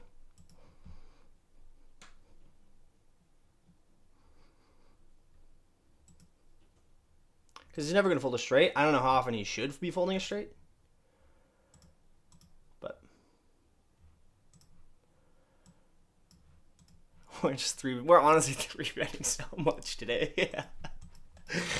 Alrighty. We have heart and spade, which is great. Heart and spade, which is great.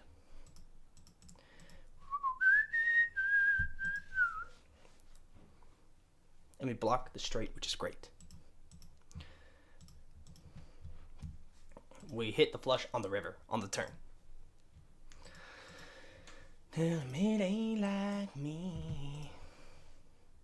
This is fun, dude, honestly.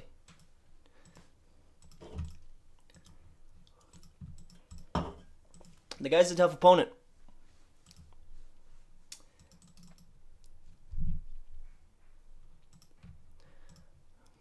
Just gonna check call here. I'm gonna play some leads. I haven't really, kind of sounds weird, but I just haven't figured out what to do there yet.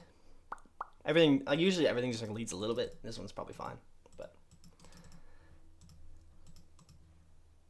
oh, that was a misclick. I meant to click the raise button. That's really weird.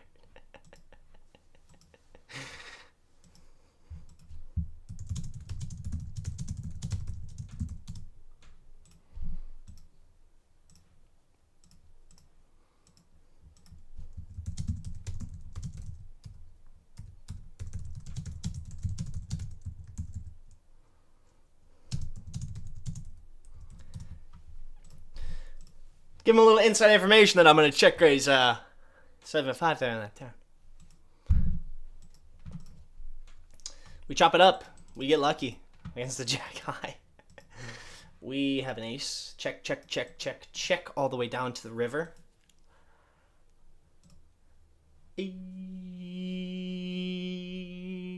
Let's just play a fun game of let's just do it random. If this is over 80, I'll call. Woohoo!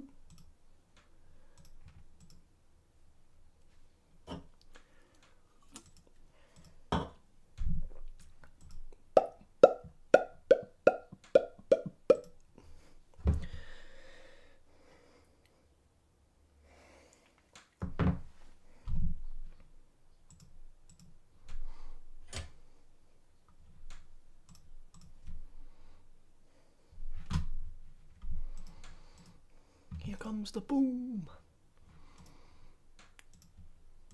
Fold. Bet.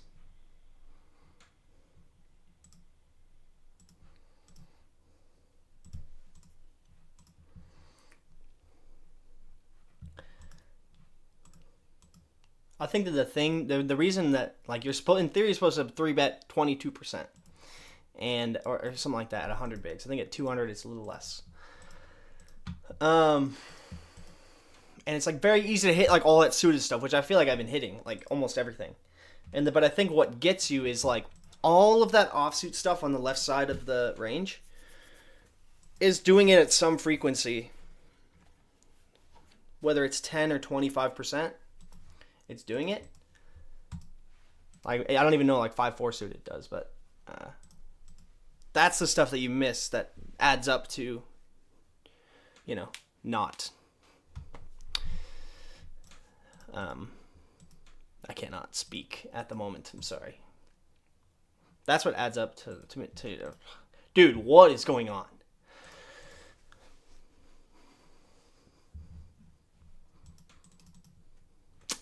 That's the stuff you missed that calculates to. Like, why am I at 13? Because I didn't hit all that at 10%. That's why.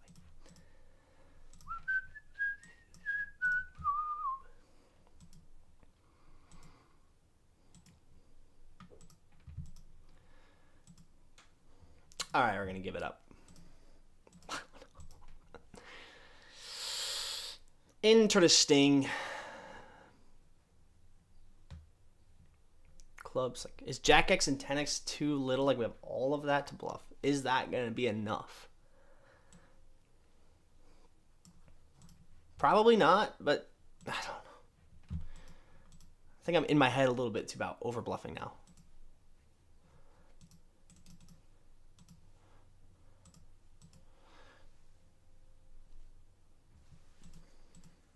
To be honest.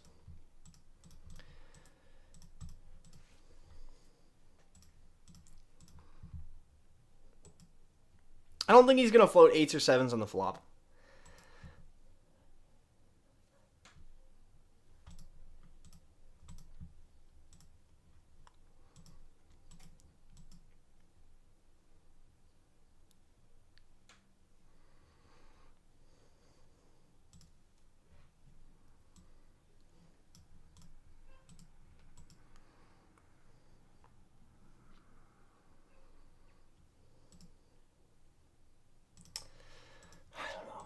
I'm just giving it up. Just giving it up. So unlike me, dude.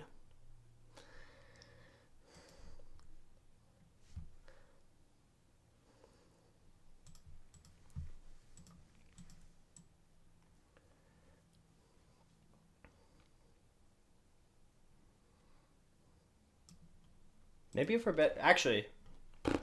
maybe if we're betting all that Jack X and 10X on the turn and we get to the river with this hand, we have to bluff it.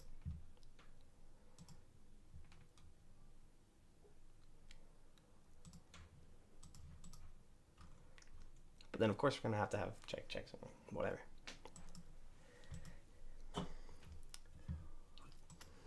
I need to take a lesson with Kevin Rabichow. That guy's insane.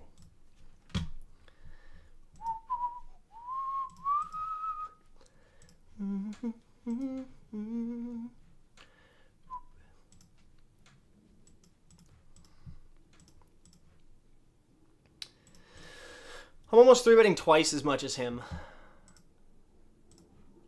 Let's see, 9%, and okay, so not quite there, but... Which honestly, before next stream, I definitely need to lock in on what hands we need to continue, and if we are deciding to 3-bet a wider range, then... Which we actually aren't, but still. There's just so many combos to choose from that you don't understand. It's very easy to just like start flicking it in with... If you start flicking it in with all of your air, you just become over bluffing. And then a guy like LockedIn who's going to call you down probably somewhat accurately, it gets quite bad. I think the first stream it worked out okay because he didn't really know how aggressive I actually was.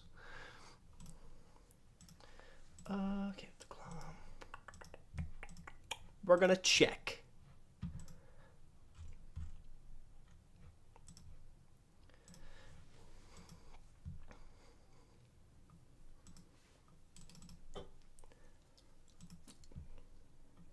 We're gonna call.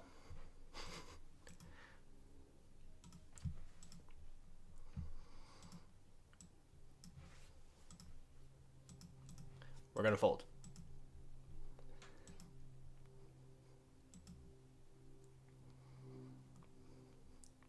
Bro, you have Jack 8 without a heart. You're gonna give up.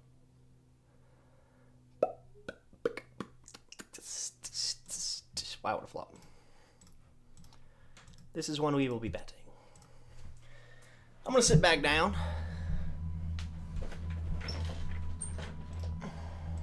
Okay.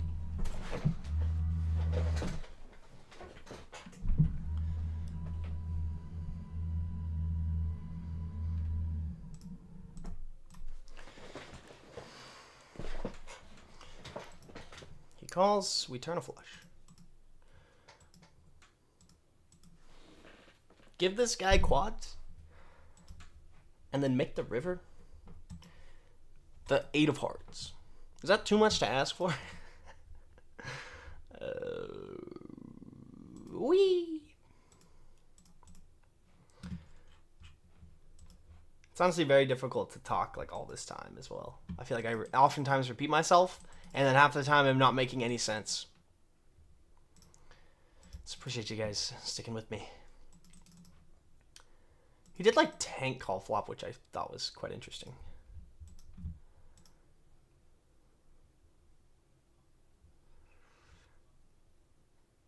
Again, we're going to have the... Do we bet fold this?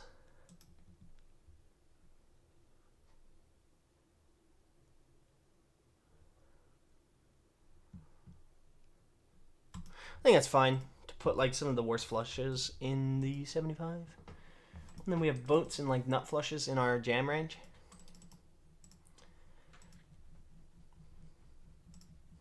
It's always interesting to try to group your river range, usually into 2 sizes. R.I.P. I think we're getting slammed on this table. Yeah, down 250. 250. I think we're up on this table. Up 630. So we're barely up. Played some pretty fun pots.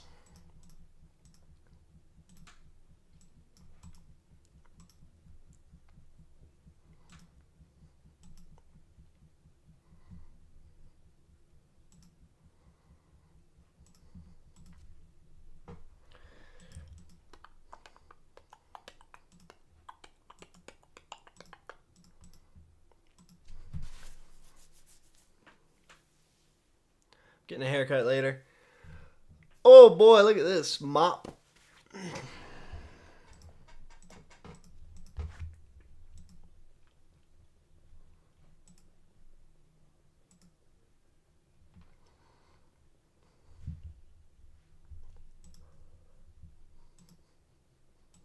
We're gonna give this one up just because of the jack of clubs.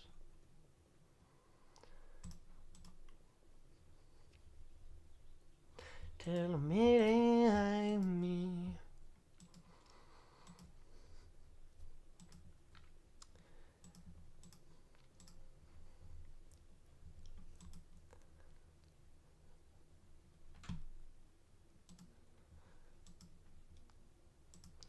Okay.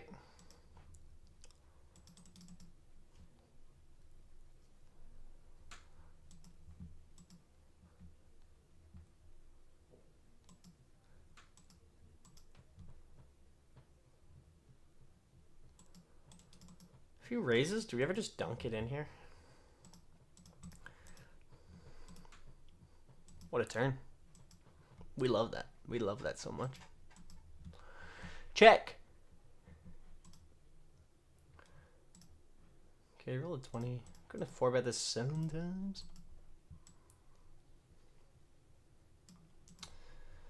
But instead we will just call.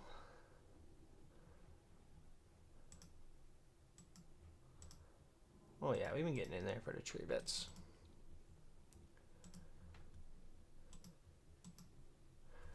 Calling the ace-jack here. Check and hope for the best. That's all we can do.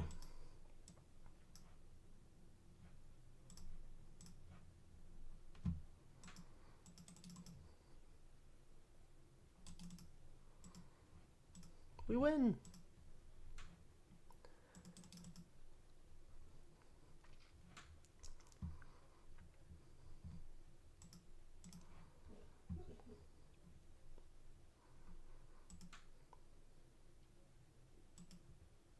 It's a big barrel, dude.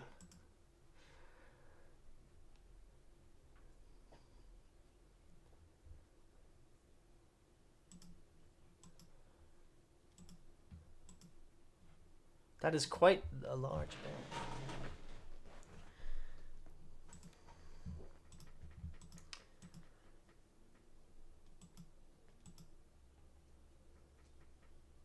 Guess we fold. Wish I had my HUD set up. It wasn't working today. Not my HUD, but like, you know, hand tracker.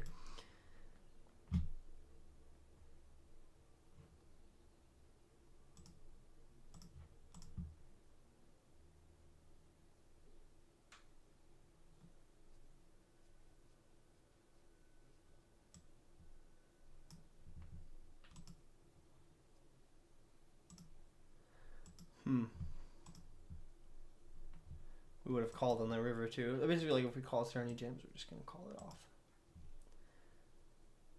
Decided to let it go.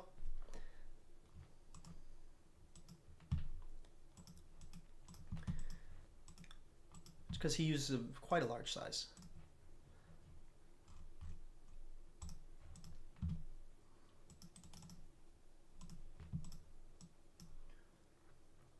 We only have one more match after this, so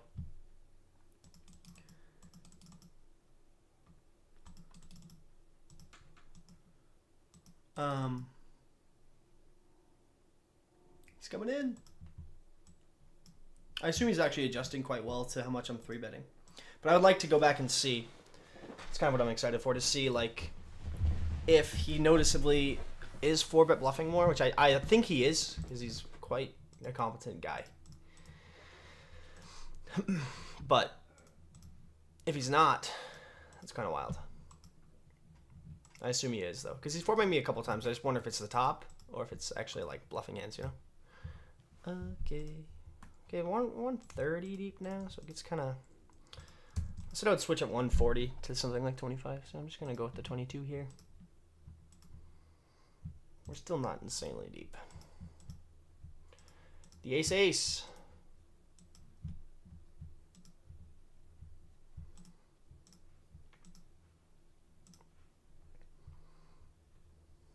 He's 3-betting a fair amount as well.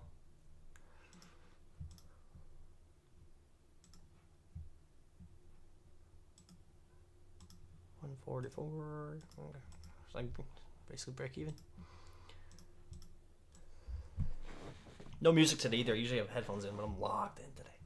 I'm locked in against locked in. Come on, guys. You kidding me, bro?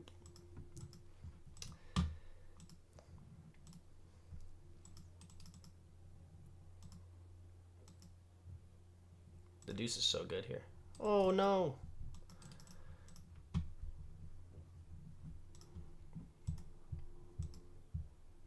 Look at the VPIP difference. I wonder what that is, honestly. I may be playing too loose, which is extremely, you know, I probably am. But there's no rake in this game.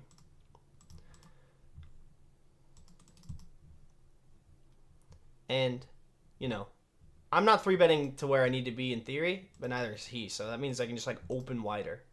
Doesn't it? Like, you're supposed to 3-bet almost double of what he's doing here. I'm closer, but still. I think I only have like 13 here, 12 here. So, like, yeah, I'm not doing it either. It's hard. So, I think the strategy of 3-betting insanely wide works a lot better if you're, like, playing actual heads-up tables or playing, like, anonymous heads-up or something. Okay. Okay, we're not bluffing here. Suits, guys. Suits.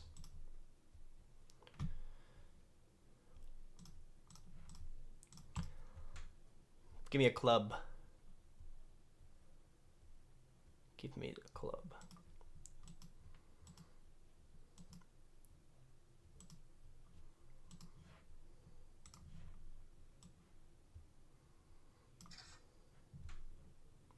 Watch me now just be under bluffing. Wouldn't be that surprised.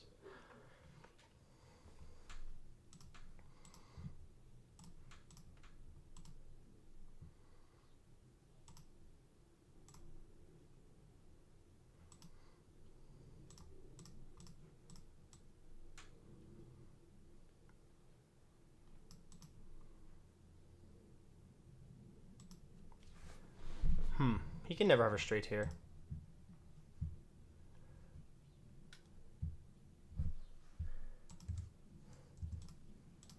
Let's do something like this. I don't know. I haven't really used that size all game. But I've been kind of waiting.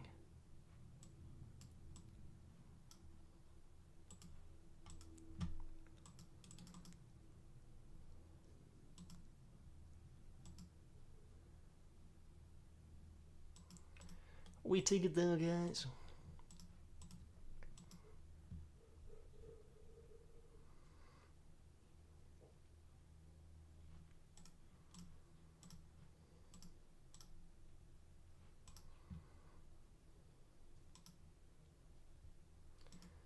Especially when we like are betting super small, like Jack 4-4 Rainbow, we bet a third. He has to float like all of that Broadway, you know, 7-6 suited and stuff. So when we have the queen and the 9 of the backdoor, it just gets bad. If we have like maybe like if the queen was a club, I probably would continue.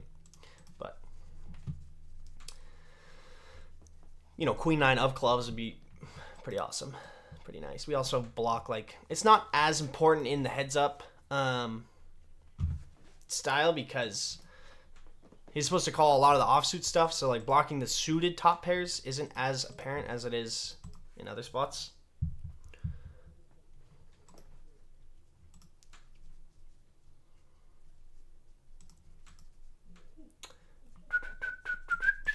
It's still obviously better than not blocking the suited top pair.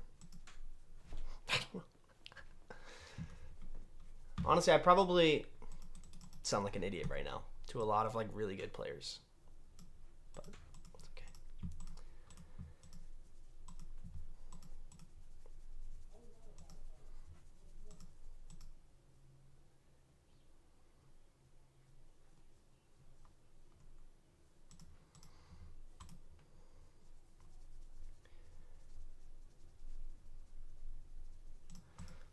I'm gonna bail this one off.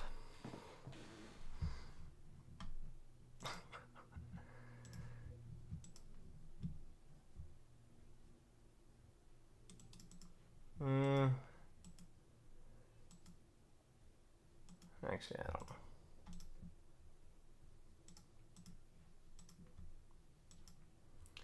I don't know.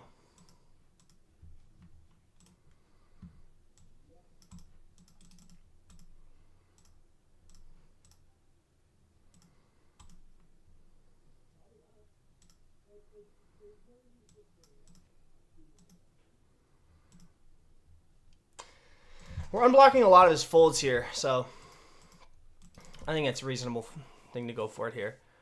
Again, we did barrel with like the offsuit, the suit, but still, I think it's yeah. Okay, fair enough. Not trying to get him to fold that. Although, well, never mind. Nothing matters. Nothing matters anymore. I want to screenshot that one as well.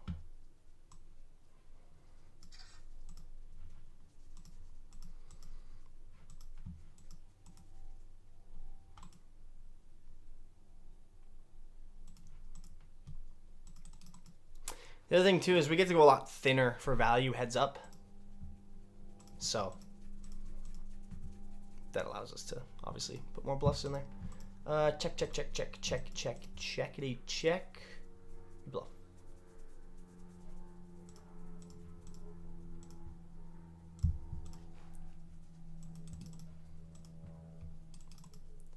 Wee. Rain. Glitter.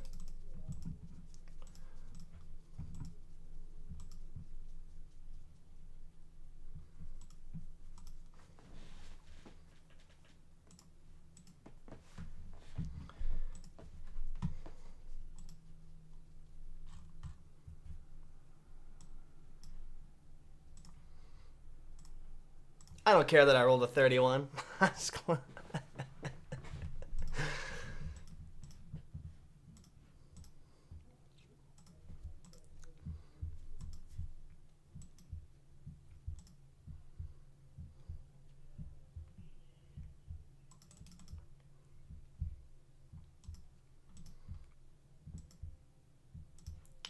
And now you just check back the river here. I think.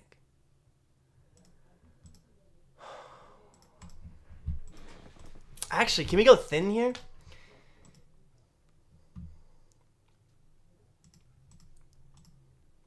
Can we go thin?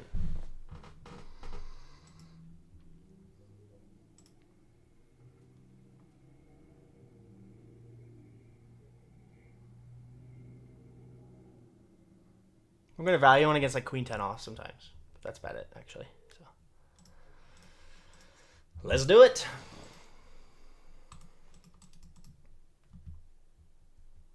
I don't know, honestly. He obviously has more trips than we do, so that's something. But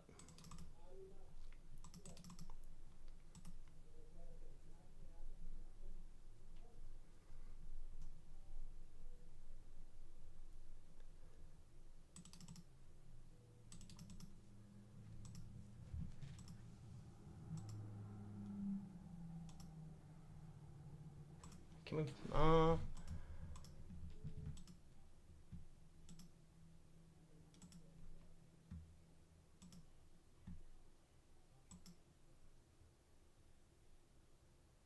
think we have to call the turn here.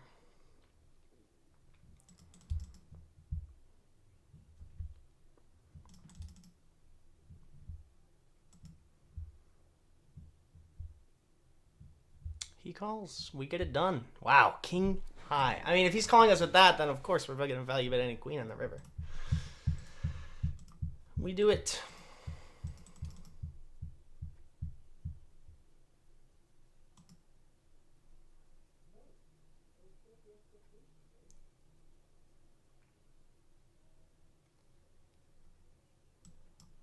All right, obviously when we call turn, we're just going to bluff this in the river.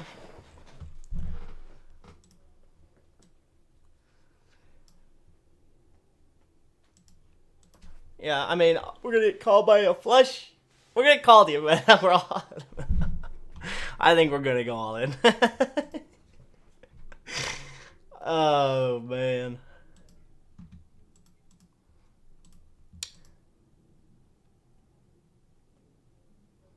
Wee. Wee.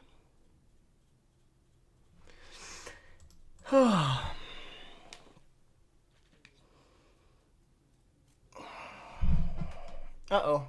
Oh, I thought I was looking at the wrong... I was looking at my stream, and I saw the wrong table click call, and I was like, blue.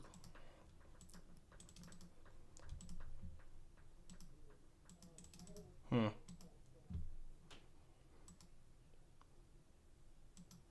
don't know, honestly. I don't know if LockedIn is the best guy to run huge bluffs against.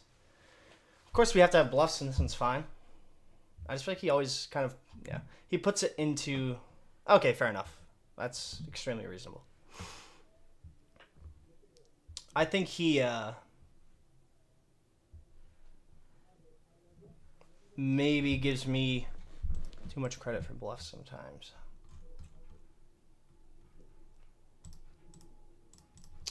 Calling the 7 here.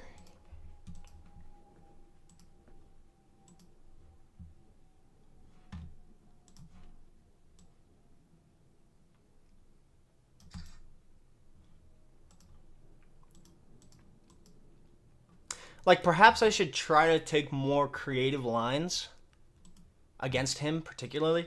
And instead of a spot like this where I have all, like, the pairs that I can call with the diamond that he knows I'm going to, like, bluff. So it's very easy to, like, put me on bluffs in that spot. Instead of, you know, other spots where it's a bit more difficult to find them. That spot in particular, he's like, yeah, you can have, like, king, queen off. You can have pocket 9s, pocket 7s, pocket 6s. So, with all of the diamond that he can bluff, so. King, jack off, whatever. We shoved this last time. We'll call it this time. I think. Oh, we're rolling 89. Should we shove it again, guys? Yeah, I think we should. Oh.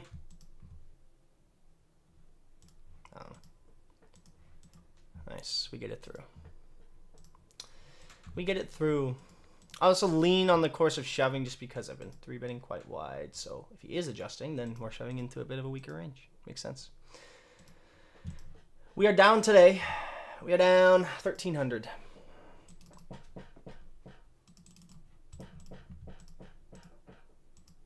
No. I think he's playing actually quite well today. I think we've both loosened up. And like over this third match, I think we've both kind of loosened up. 3-bet more, kind of understand a bit more of the heads-up dynamic. Block.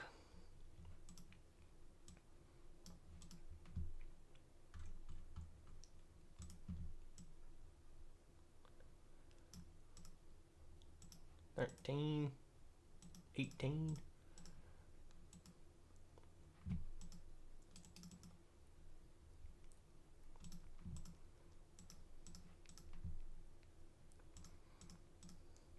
I think that's actually one of my bigger leaks in general, is running bluffs in like huge spots that, one, it's easy for people to put you on bluffs, and two, people have an uncapped range now. And heads up you, ooh, bottom set's nice. And heads up you're always gonna want to have bluffs, and that was pretty textbook, but.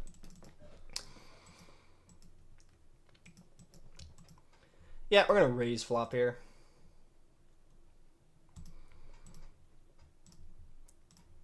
Who's been winning? I'm currently down, I think, like 1,200 or something. 1,300.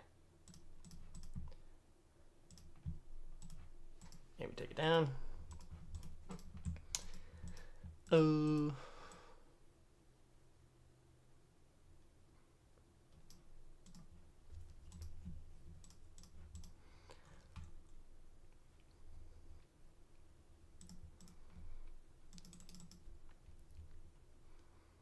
We have 50 minutes left. 49.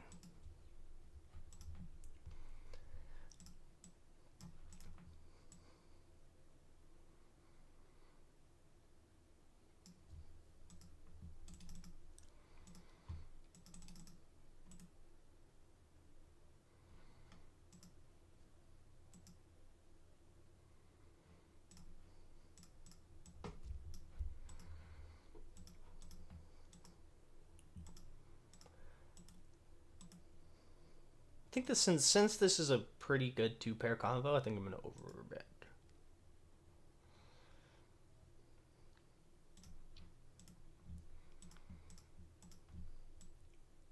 Checking back the jack here in the turn.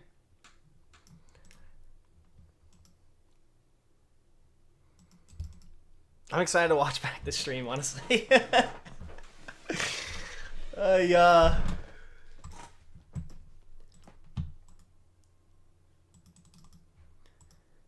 Okay. Fair enough.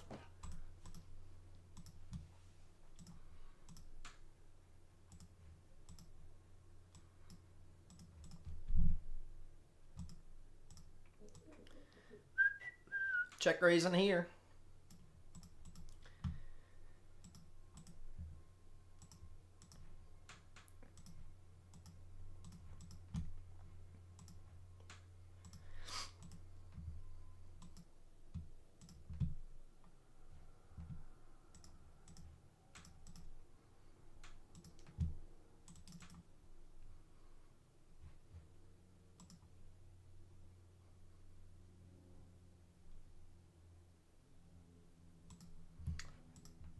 gonna check this back.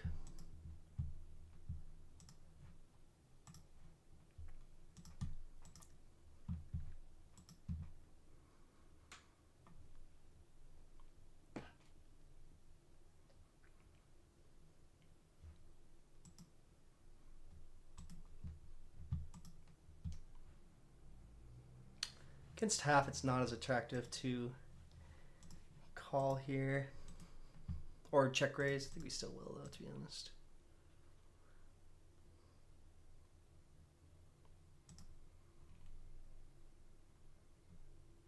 I'm gonna find it. I don't know if the size of the thing. It's usually probably like small or like super big. Like 3.5x or 7x. This is 6x? I don't know.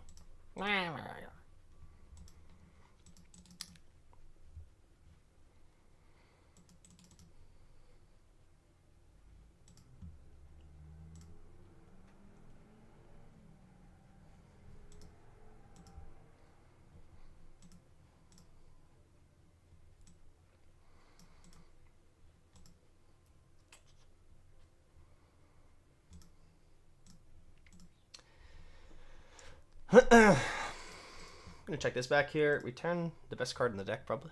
Besides, I don't know, an ace. The best card in the deck to win a huge pot. That's what I like to call it.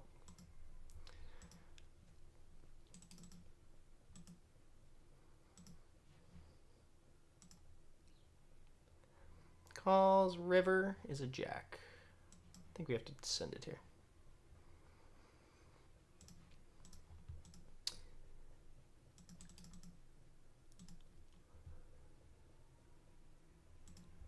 We just have to represent 9-7.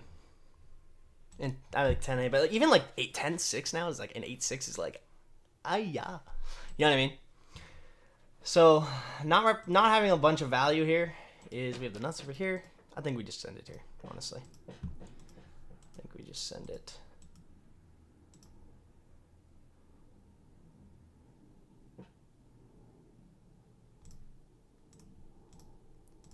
We probably should have some nut flushes in our 75% range here. I'm not sure about this one, to be honest with you. I'm just going to over this one. Maybe we go a little bit bigger. That seems okay. I don't know.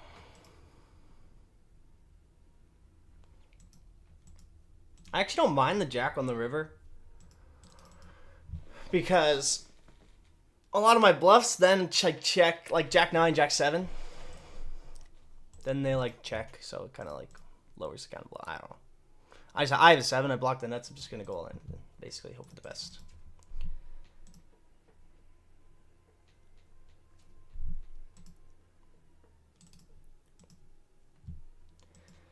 I don't know.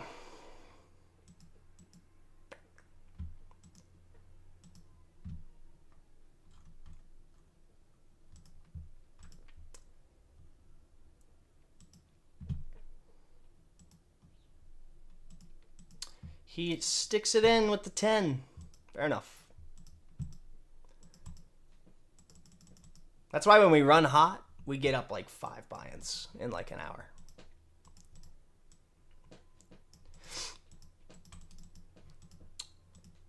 Yeah, it seems fine. Like the main reason I still want to have bluffs, but the main reason I don't love it is because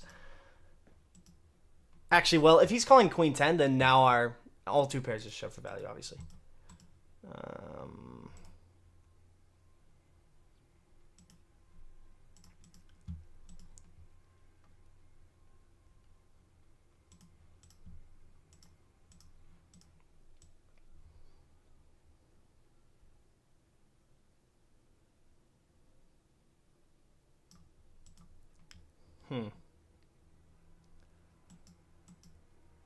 He folds.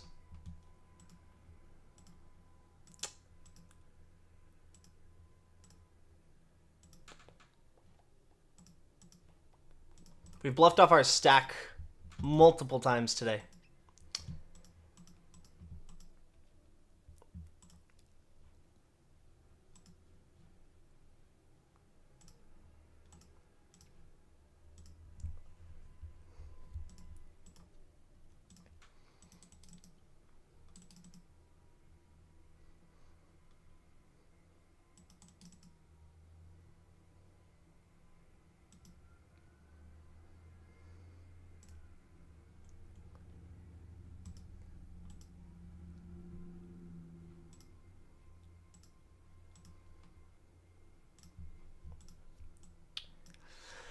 We rolled low, but I kind of want to raise.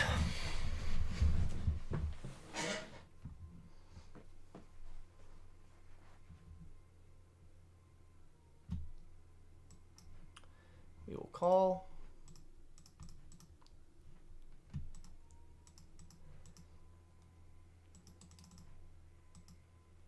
Usually when we check raise, bet turn, and jam river, we have the nuts. So this is weird, you know?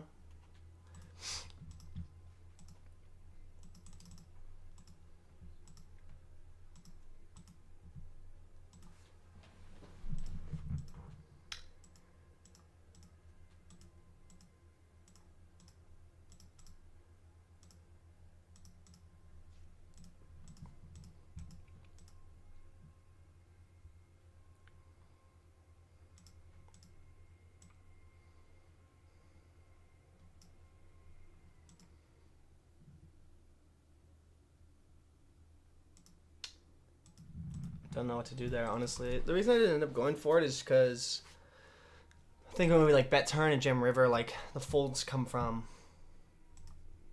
queens tens and then some jack 10. Like that calls turn folds river. So something like 7-6 is better.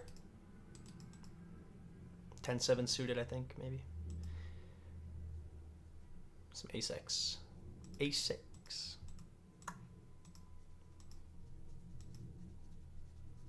Maybe I'm a little gun shy because I keep getting snapped off on the river. Or not snapped, but tanked. Tank called.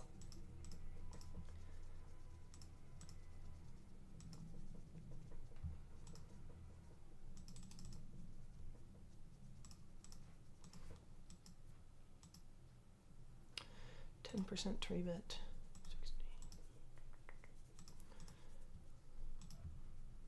60. This probably 4-bets like a sometimes, but I think it's mainly call. Like we get the 4-bets more from something like king 10, king 9. So I've been doing the offsuit king x and then the offsuit ace x and then some of the suited jack x and queen x. My nose is 1-y. Can I get a queen x? Bang.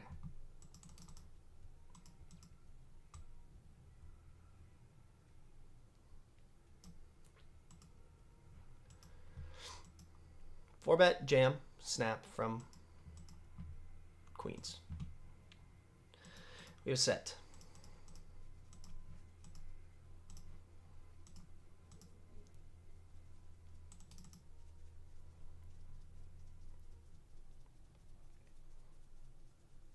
$40 minutes left.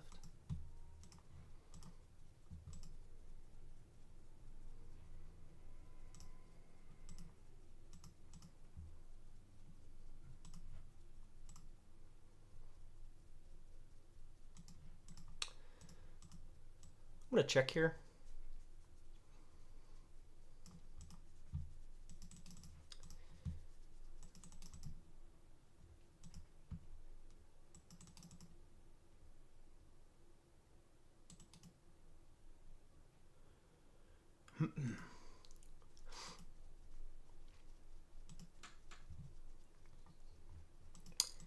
Check call and then like on brick rivers, we're just gonna call it off.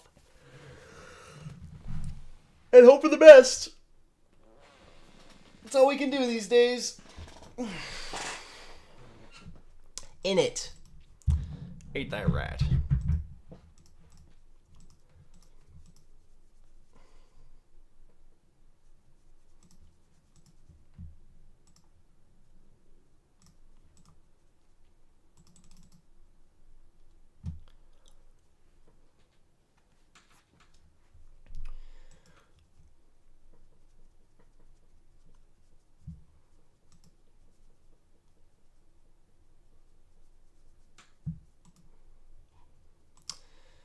We will not be folding. Nice. We get some back from a few of our punts, guys. We get some back.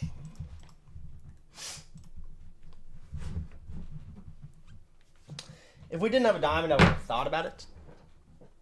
But we did.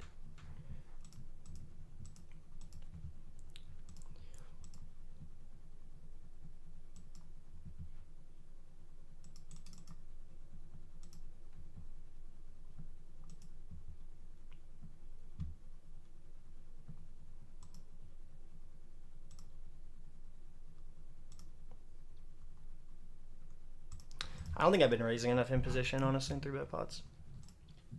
This one here, if he calls and we brick turn, we're going to check back. And then, of course, not really go for it on river with the heart, I think.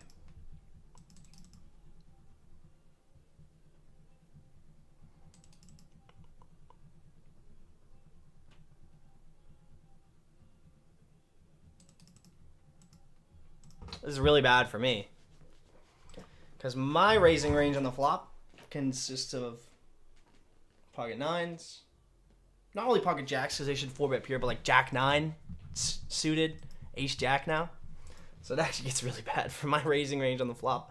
We're going to have like ace 10 and ace queen sometimes. Heart on the river would be incredible.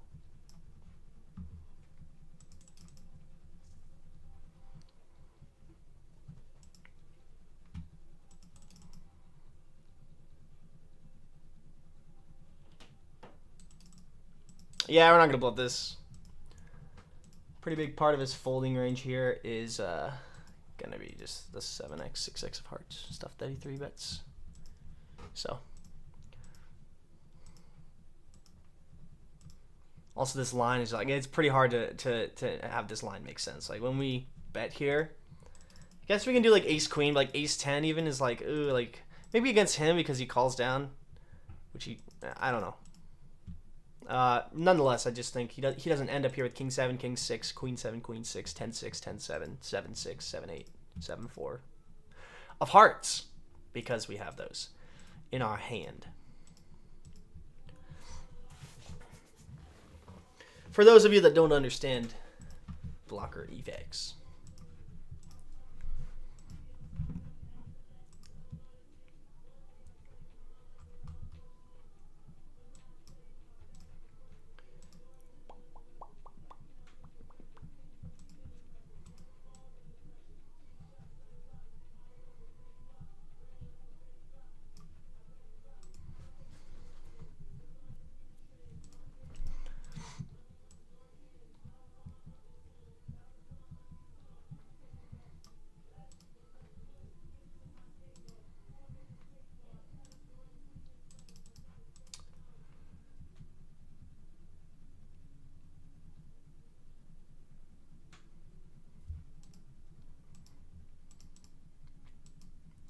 He's raising. Oh no.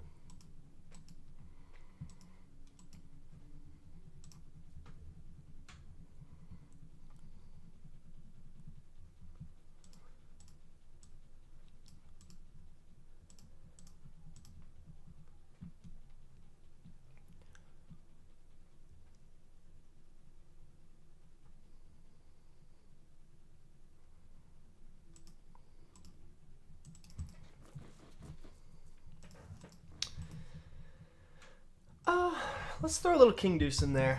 Honestly, we're almost like we're 250 deep, so I'm gonna go for a 3x 4-bet in position here because we're so deep.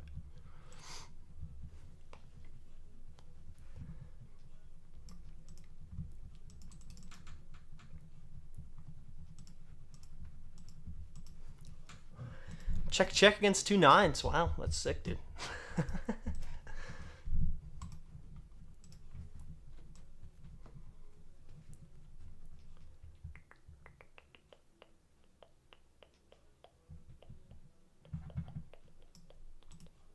King deuce gets it done.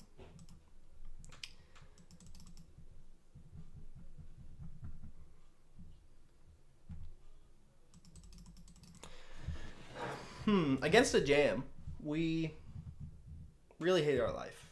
Okay. Ah, look at that. One for the good guys. Look at us getting lucky. If the river was a heart, the dude was probably hero calling. Just based on what I've seen today, the guy was probably calling, honestly. Deuce of hearts on river. I was sending it.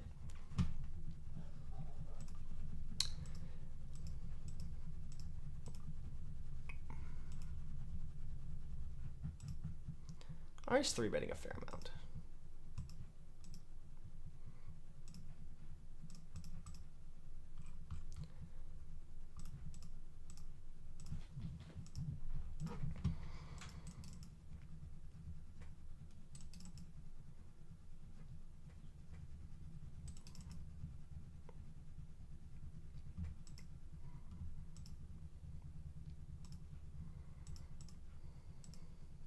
Look at us. Dude, we played... I really got to lock in for next stream on what to do. 3-bet pot out of position. Because, I mean, I know what to do most of the time. I just specifically heads up when the ranges are just insanely wide. I want to make sure that I'm bluffing at the accurate frequency.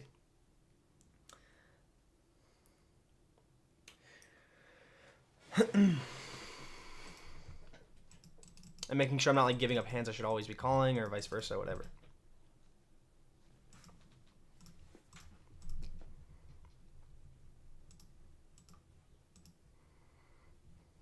What I would want to do here is check some of my ace-high flushes that I can actually check call on the turn. Check calling this on the turn is not good.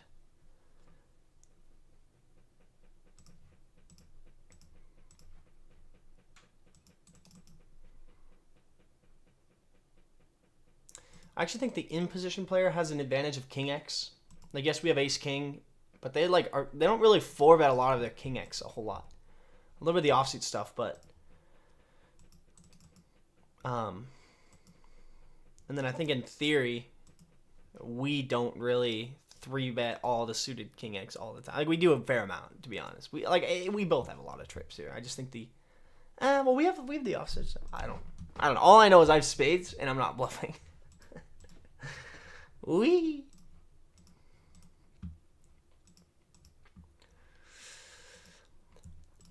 All right, we're down 1,500 here, and we're up $74 here. So, not the worst.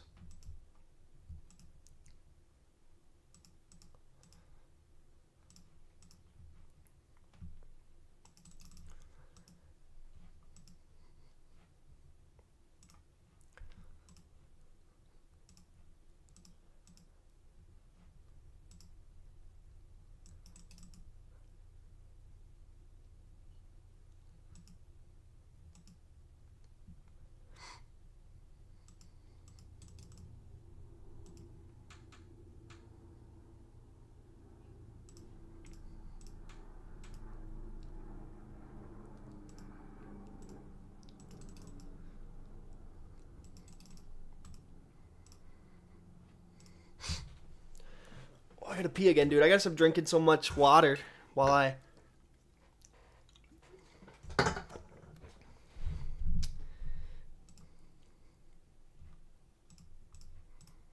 gonna put this into my block range, actually.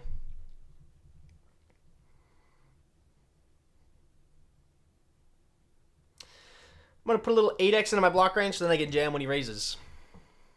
But he folds. That way when we run like the block, maybe I should just like go one big actually. Maybe 33% is too much, but still, same. It's not that big of a difference. Because then when he raises, I can jam, and then I finally have credit. Oh, look at this. He does have value in this line. Crazy how that works.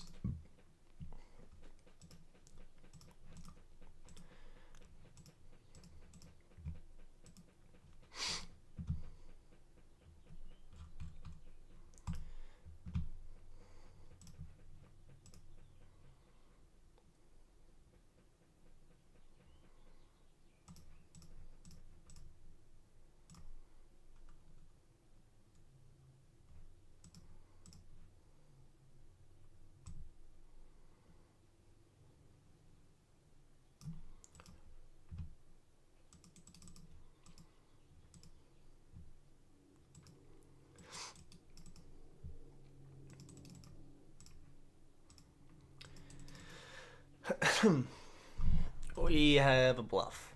We're probably gonna jam river.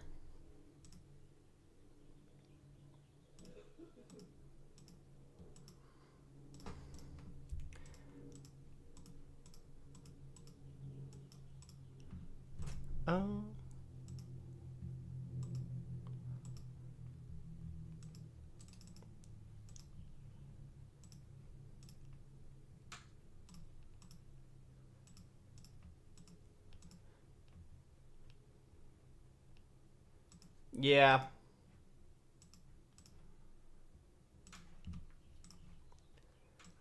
Yep.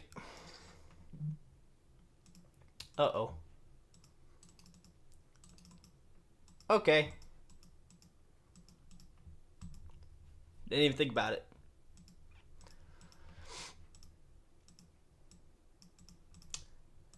Okay, mama.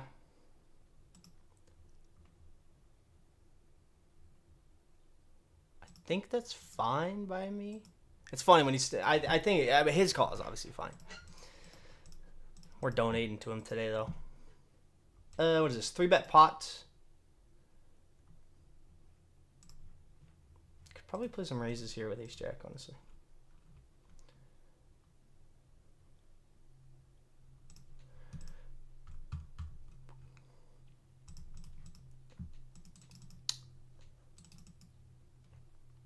Did I screenshotted that, right? Maybe not with the spade on that one. I don't know, because when we jam like super huge there, I do think we have to be quite particular with what we do it with. Checking back turn here.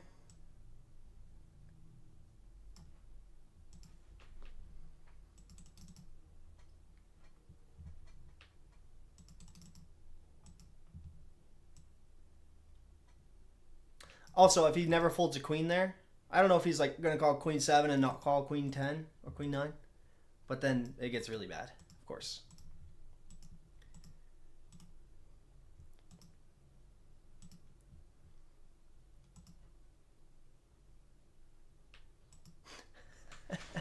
Heads up is so crazy because like I get in these spots, especially when I'm 3-betting so much, that like back to back I'm just like bet jam.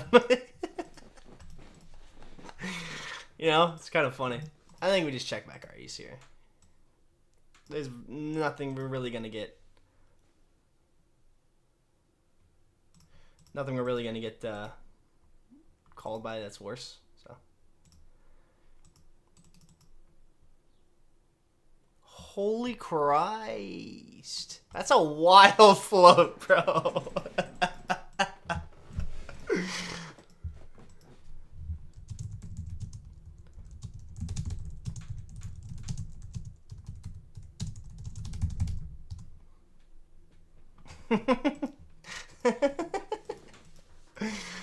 Oh, dude. That's funny.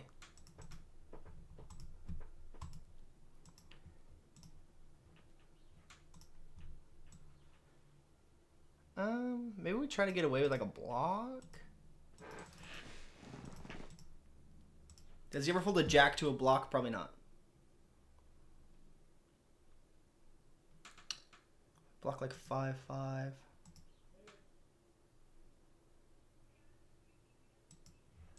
don't know what to do anymore, to be honest with you.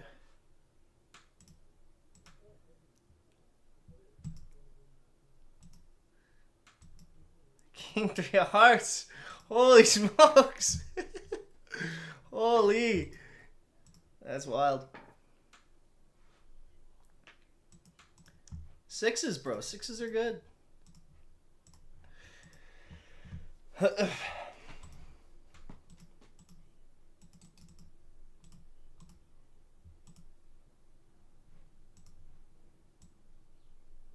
Also, I feel like in heads up, it can feel like you're over bluffing in a lot of spots because when they call you down super light, you just feel like, oh my god, like if he's calling me down with this, most of the time they're supposed to call you down with that. I'm not sure about the 10-6 one specifically. I think was probably perhaps one of the bigger blunders. I think, but surprised you folded a while ago. King Queen 3-bet pot on Ace 8 Deuce Rainbow. Yeah, actually, you know what's funny? I was thinking about that hand a little bit after I played it in my head. I think it was a bit.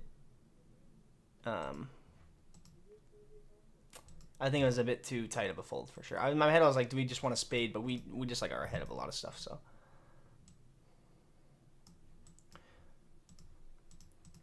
snap, we get the snap fold. Oh my god! I was actually just gonna say too. I think when we play, like, cause he can watch all the stuff that I'm doing. So he basically knows. He almost knows my old strategy at this point. Not really, but I'm just saying he knows I'm going to be like range betting or range checking in a lot of spots, like particularly in 3-bet pots. So I think I need to clean that up for next stream. I think he's adjusting quite well, floating and like raising well, and actually I haven't raised too much in position here. It's a big bet here. I'm gonna 2x pot just because we are 200 deep.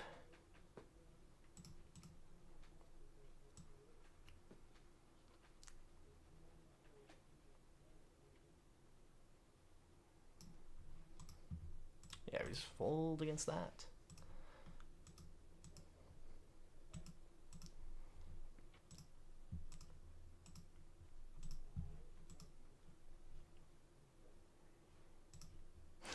We roll a 91.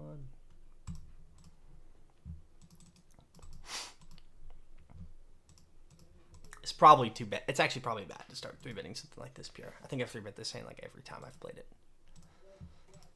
But again, I'm kind of interested just to watch back and see how he's adjusting to this. He has my stats. He knows I'm 3-betting like crazy amount.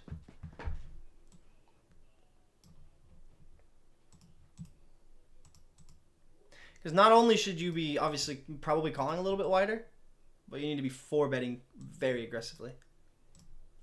Which I don't know if he has been doing or not. He's 4-betting me quite a few times. I just don't know if it's the top or not. Card distribution is a very, very real thing as well. So, like, a lot of times it's like, oh, he wasn't fighting back. But, you know, it's like, a lot of times you just can't really do too much.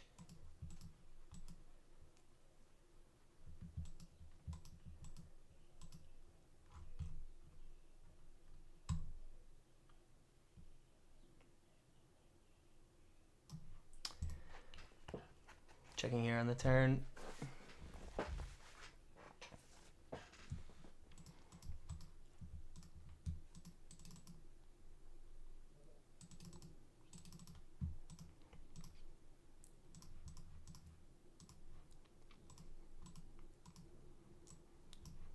I think we're just going to give this one up. We block his floats on flop.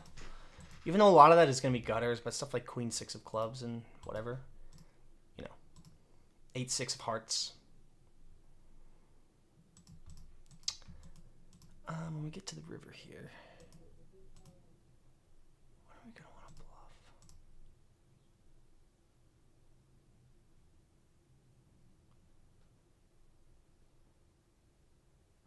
Actually, I'm going to kind of mess around with the block sizing here. Get him to fold like ace highs. He probably calls ace highs sometimes here too, but still something like, you know, ace 8. Maybe pocket 4s. I don't think I've done a whole lot of bluffing for the block size. Just got to mix it in every once in a while. We turn trips over here. He calls with a 7. Fair enough. Didn't expect him to fold a 7. Got to think about the portion of your range that you're targeting. When you block, you're just trying to get him to fold ace high. And then maybe something like pocket 5s, pocket 4s.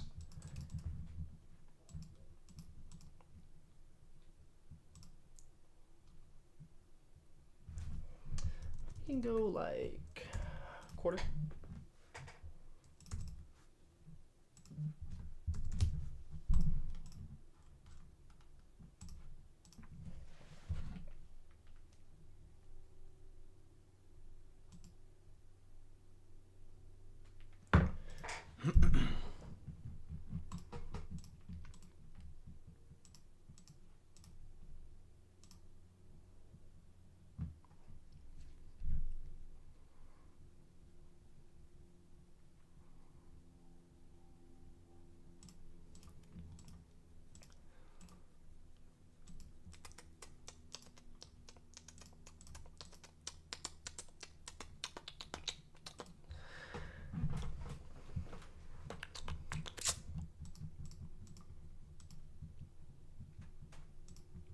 Oh my god, we turned a hand. Roll a 55. We'd probably check this like a quarter of the time. It's probably a decent way to like balance it out.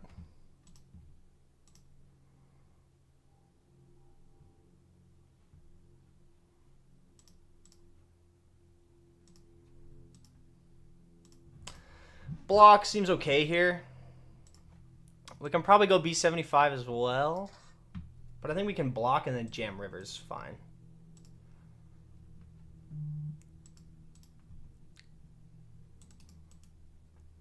Like the flush it's probably more apparent in single race pots, but still the flush kind of like equals out the equities a bit.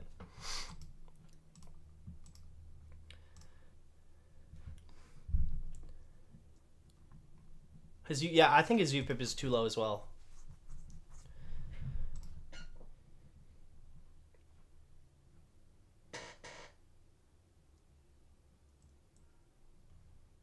Yeah, I think it should be around 75, 80.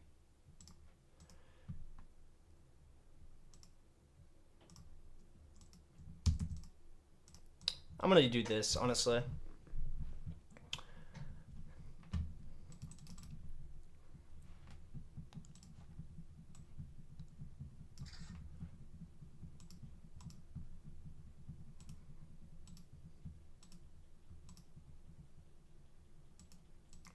On the four board there, 4 straight board.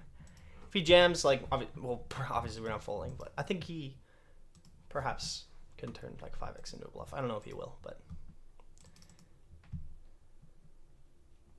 as well as some pairs like 7-6 probably turns into a bluff in theory.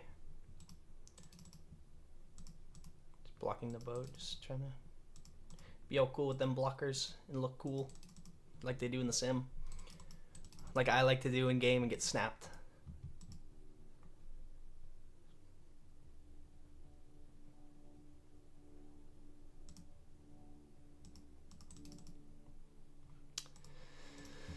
Okay. Oh, he jammed for value with the king. Well, I mean, that's kind of cooler, so.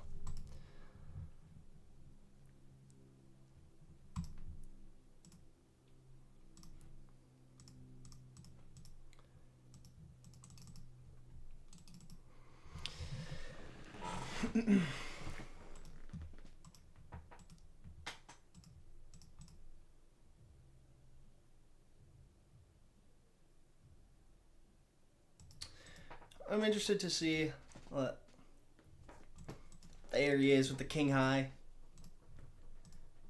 Fair. I think it's probably gonna call up here in theory. It is pretty cool, like honestly, the adjustment that he's made since the first stream. Because like like the first game, I was like doing that on almost every river that I bricked. And I think he was folding a lot of those king highs. Now he's calling. So I think it's a really good adjustment from him. On the 5. The 5, we don't get the one bet. What do we got here? 15 minutes or so.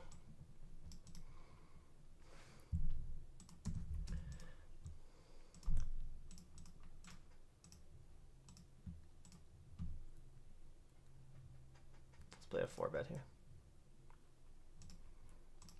Since we're 200 deep as well, we're gonna go big.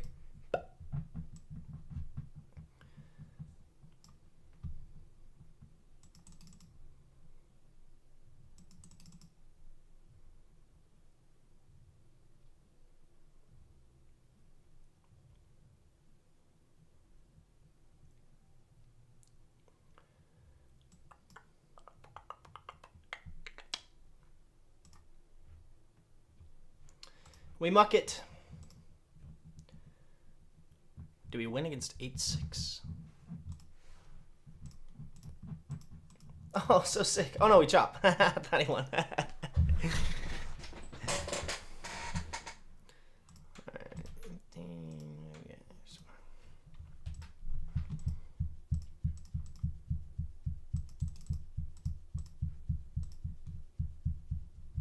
You gotta be so bad. Ace king. So now we're not exactly 200 deep. So I'm gonna kind of merge it with where the stack sizes are at. Something like 26 should be fine.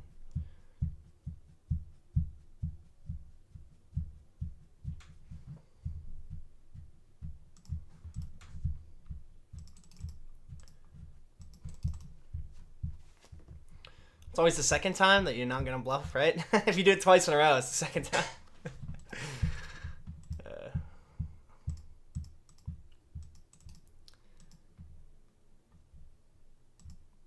If he jams again, that's hilarious.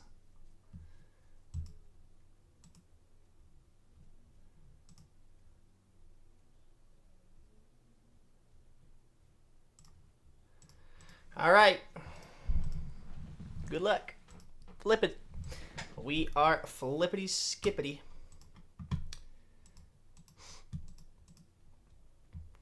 It's crazy back to back. It was like bet, 4-bet, jam. Ace on the river. Nice hand. Good old tourney poker, man. It's crazy how, like, in tourneys, it's just like, go through so many of those per day. Back in my tourney day. Okay. No, I'm not gonna bet here.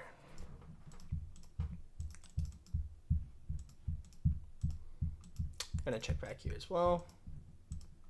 Well, nobody had the hand before.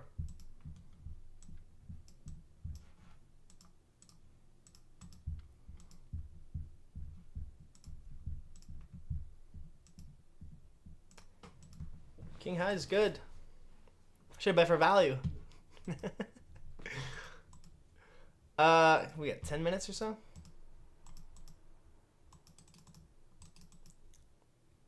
All right, now we're down a good amount. Now we're down a good amount. 5 buy-ins.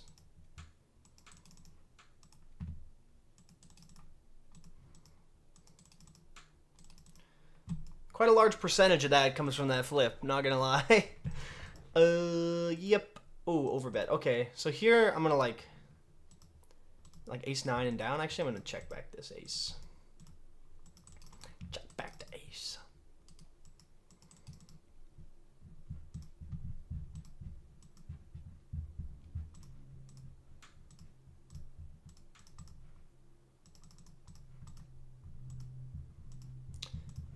One thing too, when we get deeper, we don't do as much raising with like king queen, king jack. I'm not sure if that's the same heads up, but typically just because like we just don't really want to, we don't need to build the pot with those hands because it's not like it is at 100 deep, where you just like get to build the pot with king queen and get stacks in. That doesn't happen at 200, 300 deep. So I think I'm gonna try to play less raises when we're deeper. I don't know if I've done that. I kind of just thought of that now. All right, we've been 3-betting this pure, it feels like, so let's take it easy.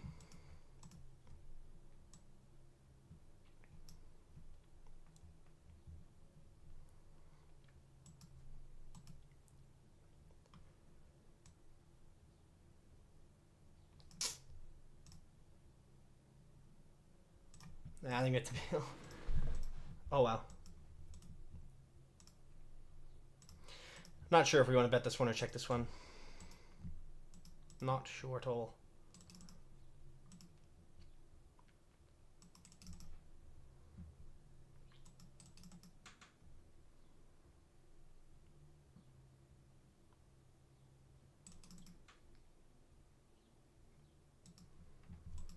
This is bad. The reason 9-8 sucks is because now we're crushed by king 9 and ace king. Oh, I got the same hand. Look at that. We're not folding though, of course.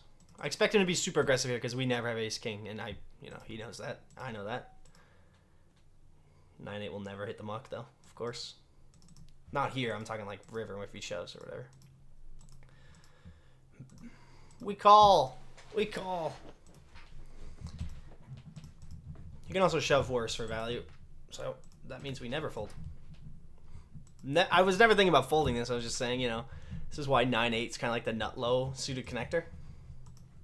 It's because when this exact board comes out, we're crushed by 2 straights that the villain always has.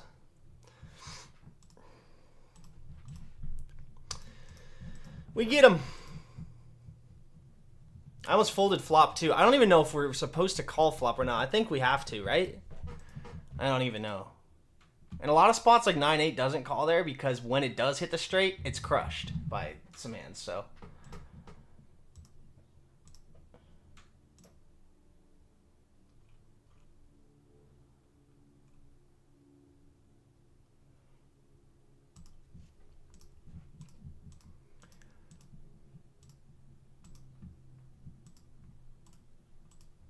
Probably balance out our checking range here.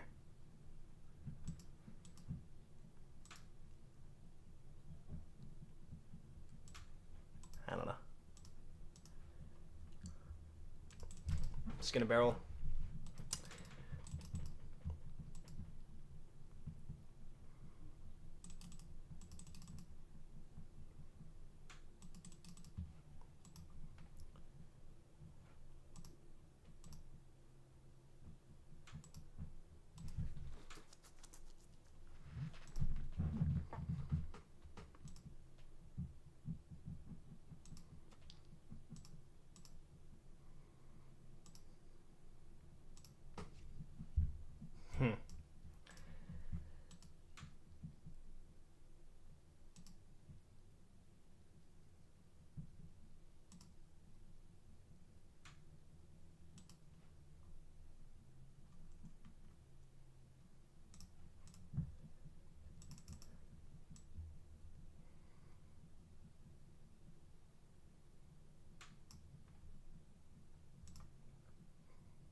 I think it's fine.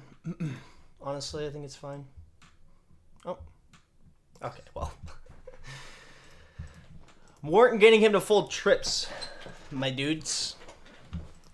I think it's fine just because I was trying to think of like combos that we check raise without a club. Because I was like, do we want to bluff the river with a club? Like, yeah, we block a couple, like 6x of club hands.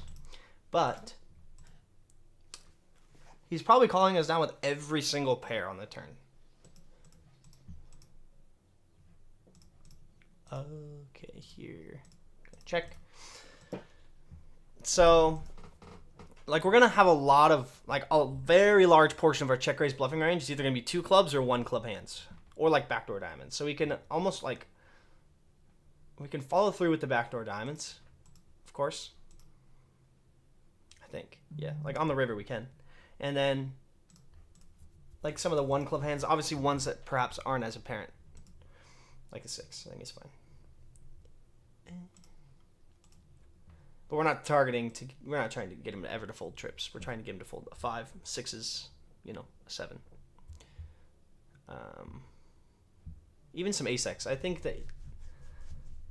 I'm not 100% sure, honestly, but I think if he's calling all ace-x, I think it's too much. I'm not sure. King high here.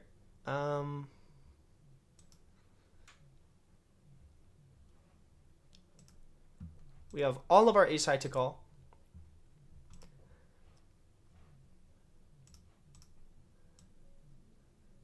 I think we have to call a good amount of king high. I'll call this, if it's over 50, I'll call.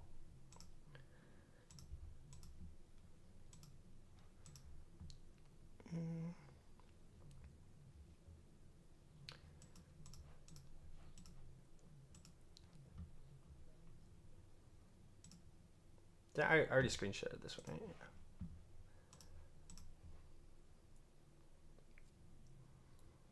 Sorry, what happened here? I check called turn, right? Here?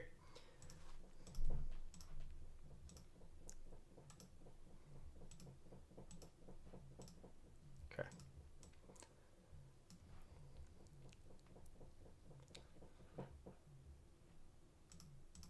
What are we doing here? 5 minutes?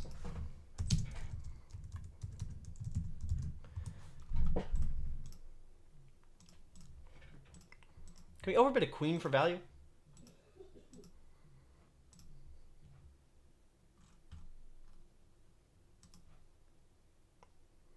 Probably against Sam, honestly. Uh-oh. Okay.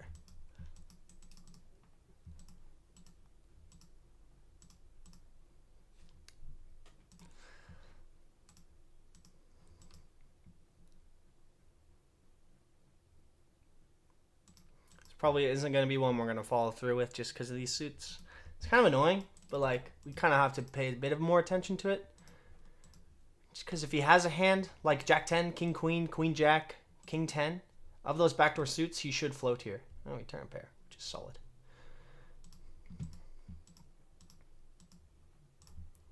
We roll low, so we're going to check. Should we bet all of our top pair here? I was going to check. Then we're going to bet Ace Jack more than King Jack, and King Jack more than Queen Jack, and Queen Jack more than Jack 10. But I roll a 5, so I'm just going to check. Can't be horrible.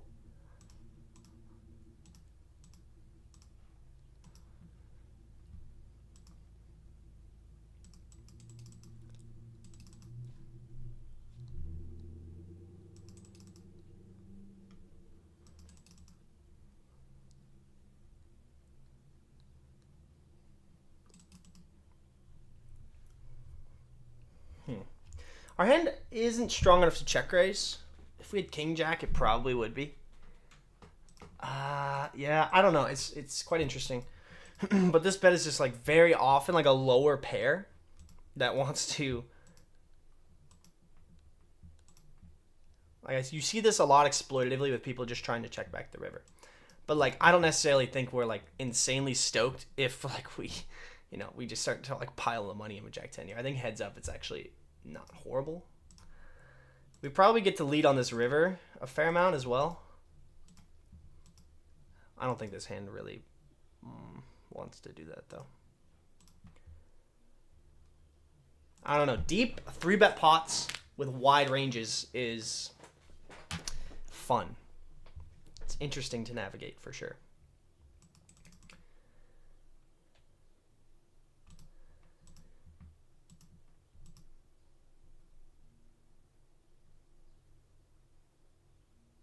Gonna check back ace king here. Is he gonna dunk it?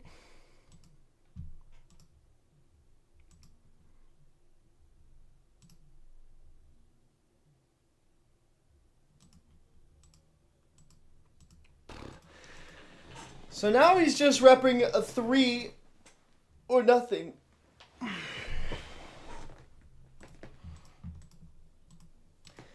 feel like he would bet the turn with a 3. He could perhaps like go thin for value. I don't think he's going to go insanely thin for value with an ace. Because like our check call range on turn is going to be, going to have a lot of ace king and ace queen. So if he gets here with something like ace 4 that bet turn, I don't think he's going to dunk.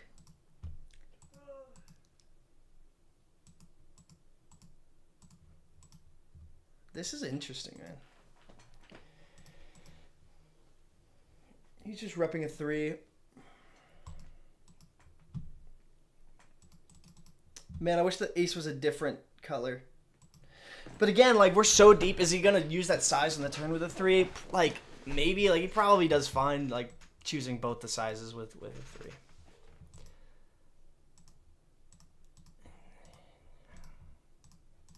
Wow, interesting. 5-4, of course, has a straight. I think I'm probably going to fold. I just want to think about it for a little longer.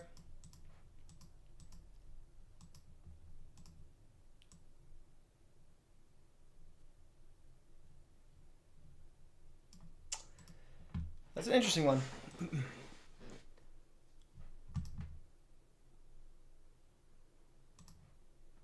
Interesting.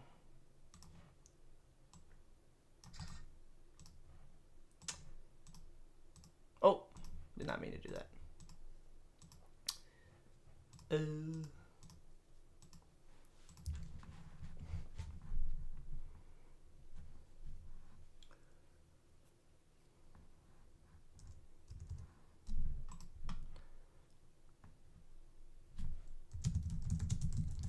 I almost called. Not really. I just kind of wanted to almost break, like, kind of,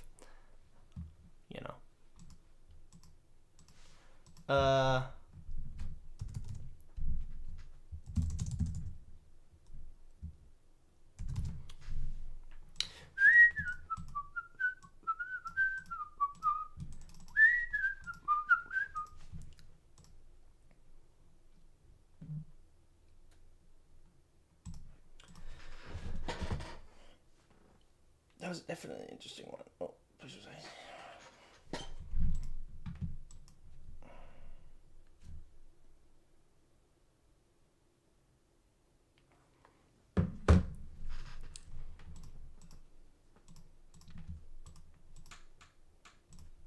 Interesting.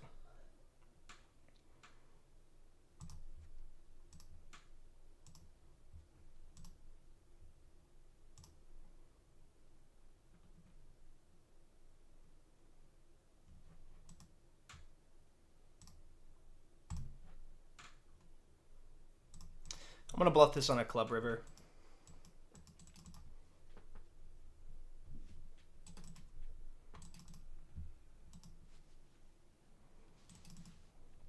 These are the last hands, by the way. They're both interesting.